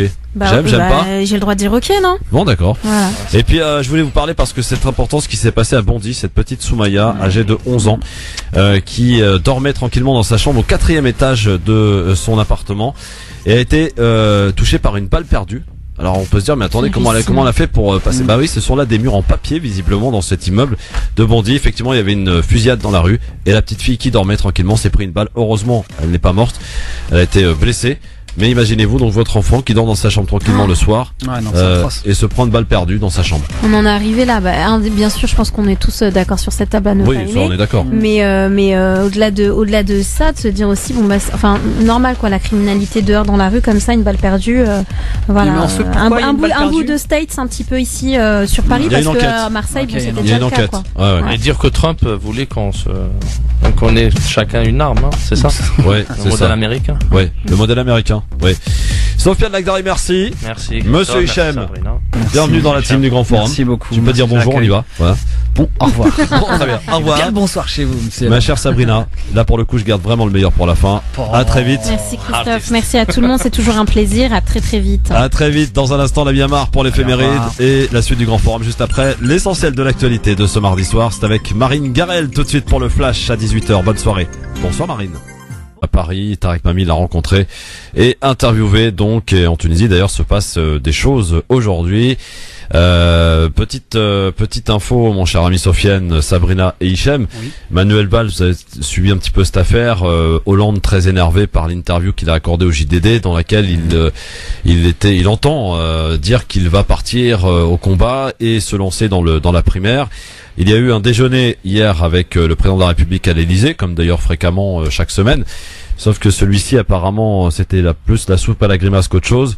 Et il devait, selon toute vraisemblance, annoncer sa démission hier. Sauf que cette démission a été, a priori, d'après nos informations, reportée. Sofiane, tu me confirmeras, puisqu'il devait partir en Tunisie, un voyage qu'il ne pouvait pas annuler. Très important, et a priori on se dirige quand même, on maintient cette info, vers une démission du Premier ministre Manuel Valls qui entend partir en solo, j'allais dire, à la primaire, que le président François Hollande aille ou pas à cette primaire. Tu peux confirmer ça, Sofiane? Moi, personnellement, j'ai pas d'autres infos à part ce qui a été annoncé dans le Parisien, comme quoi que la démission elle était imminente. Oui. et l'intervention du porte-parole du gouvernement Stéphane Le Foll, où il parlait d'une crise institutionnelle et mettre un peu de pression à Valls, soit il démissionne et il va au combat comme tu le dis, ou bien il continue à être fidèle à François Hollande. Et selon nos informations aussi, je peux vous confirmer que a priori, il y a 90% de chances pour que Hollande y retourne. Oui. C'est quasiment acté. Hein. Je trouve pas ça étonnant. Moi. Le culot a trouvé son prophète. Ça veut dire, non mais la question qu'il faut se poser aujourd'hui, est-ce que François Hollande est le seul à pouvoir rassembler aujourd'hui? Si tantôt il rassemble déjà, c'est la vraie question. Je pense qu'il a. Je suis sûr certain qu'il y a des gens qui... Il y a des gens aujourd'hui qui disent que François Hollande, son bilan n'est pas si mauvais que ça. Ce sont des gens qui disent ça. Et que c'est le seul à être capable aujourd'hui de rassembler. Encore. Citez-moi quelqu'un d'autre à gauche qui est capable de rassembler. Je vais reprendre par exemple les propos de Cohn-Bendit où il dit s'il n'y va pas, c'est-à-dire un président qui est en activité, il ne se représente pas, c'est humiliant. S'il va dans les primaires, il va pas faire plus que 5 ou 10%, c'est une humiliation 2 fois 2. Ou bien s'il y va directement solo sans passer par les primaires, il va se faire 1 ou 2% à la copée. T'as oublié une hypothèse. Oui. C'est effectivement, il va à la primaire, mais en face il y a personne, donc il gagne. Non, mais Montebourg, il s'est déclaré comme un candidat à la primaire. Oui. C'est inévitable. Mais vous avez le côté gauche, vous avez Filoche, Benoît Hamon qui veulent aller vers les primaires, mais eux, c'est surtout ils vont aller vers le côté gauche, l'extrême gauche, c'est-à-dire vers Montebourg. En tout cas, alliance après avec Mélenchon. On ira les interroger puisque à l'occasion de cette primaire de la gauche, on va lancer une émission, toujours le grand forum bien sûr, mais on va aller à la rencontre de ces personnes qui se présentent à cette primaire pour aller leur poser nos questions. Voilà, on va y aller avec nos questions. Mais déjà le fait d'accepter les primaires, c'est... François Hollande qui dit clairement qu'il est prêt, qu'il se prépare pour la présidentielle. Est-ce que ça va trop loin ? Écoutez, moi je suis pour la primaire de toute la gauche, pas nécessairement la primaire avec la totalité de l'exécutif. Bon. Donc, il faut que l'ensemble des forces de gauche arrêtent. Moi je dis maintenant, on arrête. Ça suffit, la fragmentation, la rage de fragmentation. Il y a une espèce de rage qui s'est emparée de la gauche où il faut être le plus divisé possible. Quand on voit ce qu'il arrive, franchement, on devrait être au niveau ou à la hauteur. Deuxièmement, il n'est pas anormal que les socialistes, le Premier ministre, comme le Président de la République, s'interrogent sur la meilleure équation pour pouvoir gagner la présidentielle. Mais ça ne peut pas être au prix d'une crise dans l'exécutif. Voilà les deux barrières que je fixe. Discussion, oui. Crise, non. Patrick Buisson, l'ancien conseiller de Nicolas Sarkozy, était l'invité de France Inter ce matin et après la chronique d'Alex Vizorek, il a quelque peu raillé la chronique. Écoutez. Écoutez, moi j'apprécie beaucoup. J'imagine la jubilation des auditeurs de France Inter. Vous venez de livrer évidemment en 10 minutes un festival de caricature qui va leur apporter une jouissance infinie. Ajoutons la disqualification morale à la délégitimation politique. Hier, les commissaires politiques étaient des types sinistres qui prononçaient les peines de mort sur le ton de la gravité. Aujourd'hui, c'est la dérision, vous êtes sympathique, c'est drôle, le bourreau rigole, voilà. Et puis, la sentence quand même est toujours la même, on disqualifie moralement celui que l'on veut délégitimer politiquement. Je ne me reconnais en rien dans cette caricature, très drôle, mais qui montre bien d'ailleurs l'esprit dans lequel tout ce que je peux dire est abordé, c'est-à-dire jamais sur le fond, toujours sur les procédés ou les méthodes. Ça se passait comme ça dans l'Union soviétique. Ils étaient beaucoup moins drôles que vous. Je suis pas sûr qu'on me laisse parler et je suis pas sûr qu'on me laissera rire encore longtemps. Et pour terminer ce zapping, vous le savez, la polémique autour de l'interview dans le JDD de Manuel Valls et après son déjeuner avec François Hollande hier, il s'est envolé en Tunisie et a tenu à mettre fin à cette polémique. Manuel Valls, ce Premier ministre en Tunisie. J'ai rencontré, comme je le fais plusieurs fois par semaine, le président de la République dans un climat qui est toujours le même. Il ne peut pas en être autrement.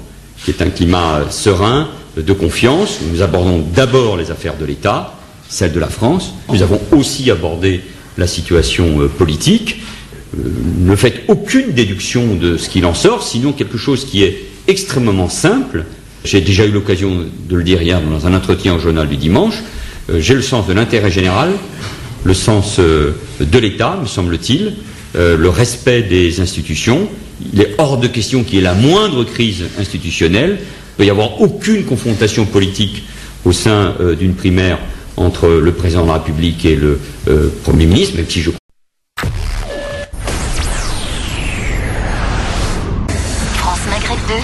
Maghreb 2. Bonjour à tous, ravi de vous retrouver sur France Maghreb 2. C'est votre grand forum jusque 18h30. Bienvenue à tous, j'espère que vous allez bien. Vous êtes en pleine forme? Eh ben oui, on est bien.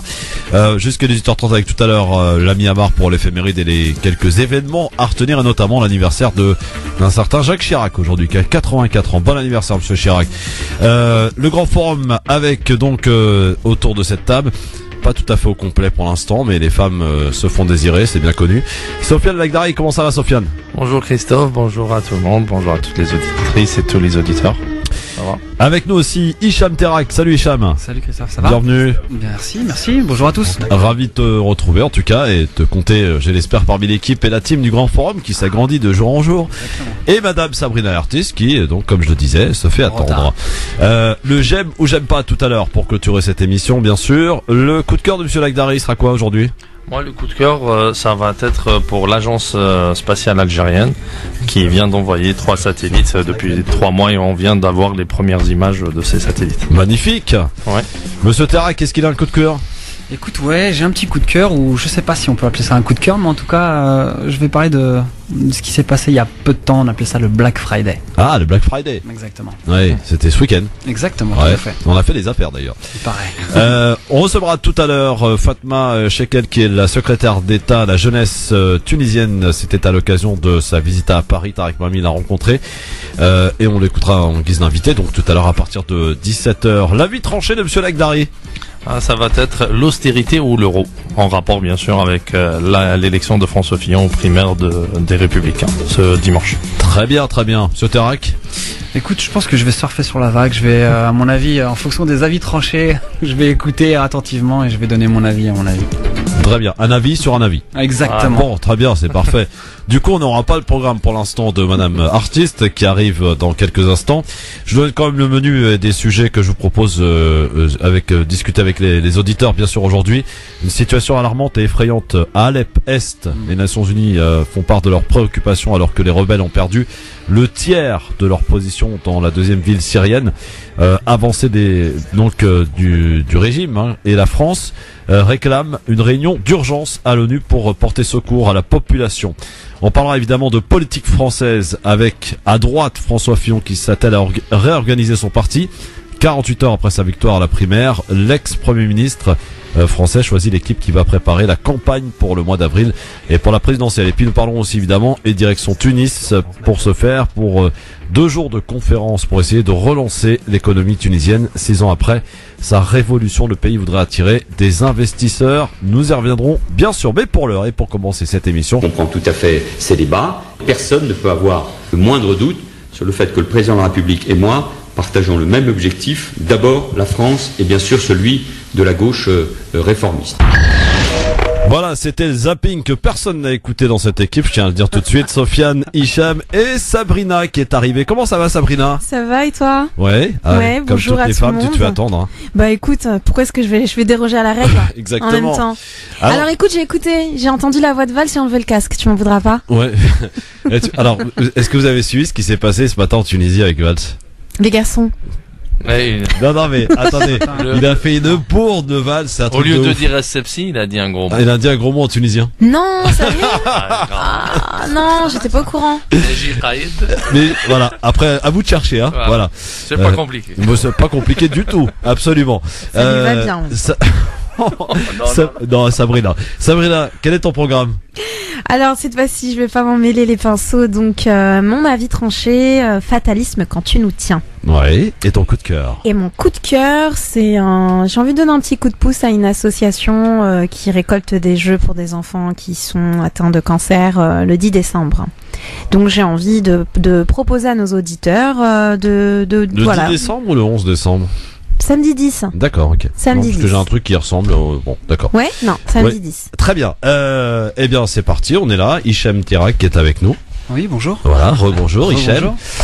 Pour resituer un petit peu aux auditeurs, Hicham qui était déjà venu dans le studio, mais pour une autre affaire. Exactement. Plus personnelle. Beaucoup plus personnelle. Des nouvelles de ton papa? Écoute, pour l'instant, pas grand-chose. En toute honnêteté, on va dire que la recherche a pris une autre forme. À savoir, c'est qu'aujourd'hui, on est plus sur un, comment dirais-je, sur quelque chose de plus administratif. Ouais. Moi, j'ai un deuxième combat, mis à part la recherche de mon père proprement dite, c'est d'essayer de remettre un système, un dispositif qui permette aux gens, justement, qui sont dans le même cas que moi, d'être aidés par l'État, entre guillemets, ou par une institution, de manière, voilà. Et ton Facebook? Toujours le même? Toujours le même, Ipticart. Sinon, ça c'est le personnel, mais sinon il y a la page, la fanpage. La page, très important. Ouais, exactement. C'est recherche Terra Kalmiki. Voilà, tout simplement. Très bien. On est de retour très vite avec les avis tranchés, avec les auditeurs aussi. 01 40 33 9000 et on va parler évidemment de la situation catastrophique. C'est peu de le dire du côté d'Alep, puisque évidemment qui paye en premier lieu? Les civils qui fuient Alep, bien sûr, qui sur l'avancée militaire, c'est la Russie et l'armée syrienne, donc de Bachar el-Assad, qui reprend progressivement et très vite d'ailleurs Alep. Les rebelles donc reculent. On y retourne dans un instant. Merci d'être avec nous sur France Maghreb 2 avec ce grand forum. Je rappelle qu'à 17h, nous recevrons la secrétaire d'État chargée de la jeunesse tunisienne qui était en visite à, bien entendu, c'est le traditionnel zapping sur France Maghreb 2. Le zapping, les meilleurs moments qu'il ne fallait pas rater à la télé, à la radio, sur Internet. François Fillon, donc le vainqueur des primaires de la droite dimanche dernier, était l'invité du plateau de France 2 hier soir du journal de 20h.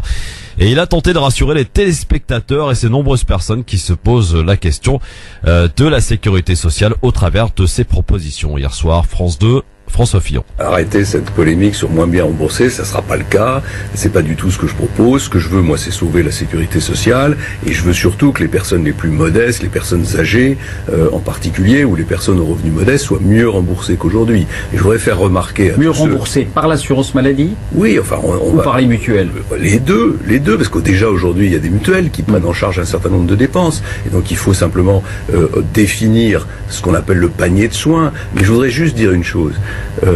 L'accusation que porte la gauche sur il veut privatiser la sécurité sociale. C'est exactement la même accusation qu'on portait contre moi quand j'ai fait la réforme des retraites en 2003. Il veut privatiser, il veut mettre par terre le régime de retraite par répartition. Aujourd'hui, non seulement il n'est pas par terre, mais je considère que j'ai largement participé à le sauver.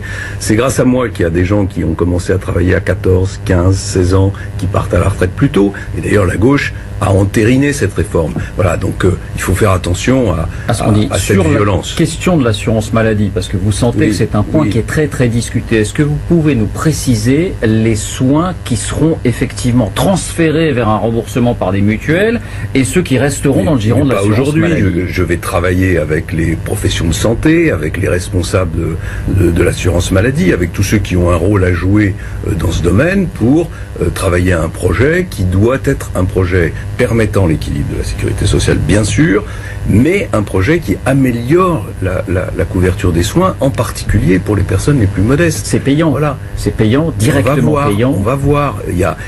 L'objectif, c'est de regarder s'il n'y a pas sur certains types de soins des personnes qui ont des revenus convenables qui peuvent participer un peu plus. Aujourd'hui, il y a énormément de franchises, il y a énormément de tickets modérateurs qui sont pas très justes, qui sont pas très lisibles. Donc, je voudrais remettre de l'ordre dans tout ça. Mais je le dis ce soir devant tous ceux qui nous regardent, je prends l'engagement de faire en sorte que toutes les personnes qui doivent être protégées, toutes les personnes qui ont des revenus modestes ou moyens, ne soient pas moins remboursées demain qu'aujourd'hui. Pendant ce temps-là, à gauche, panique après l'interview de Manuel Valls qui se dit prêt à y aller donc pour ce qui est de la primaire. Cambadélis, le numéro 1 des socialistes, hier, dans les 4 vérités sur France 2, essaie de sonner l'arrêt total des hostilités à gauche. Alors, on pense toujours avoir vu, j'allais dire le pire. Hier, il y avait une interview dans le journal du dimanche que vous avez lu sans doute avec beaucoup d'attention, une interview signée du Premier ministre qui, en gros...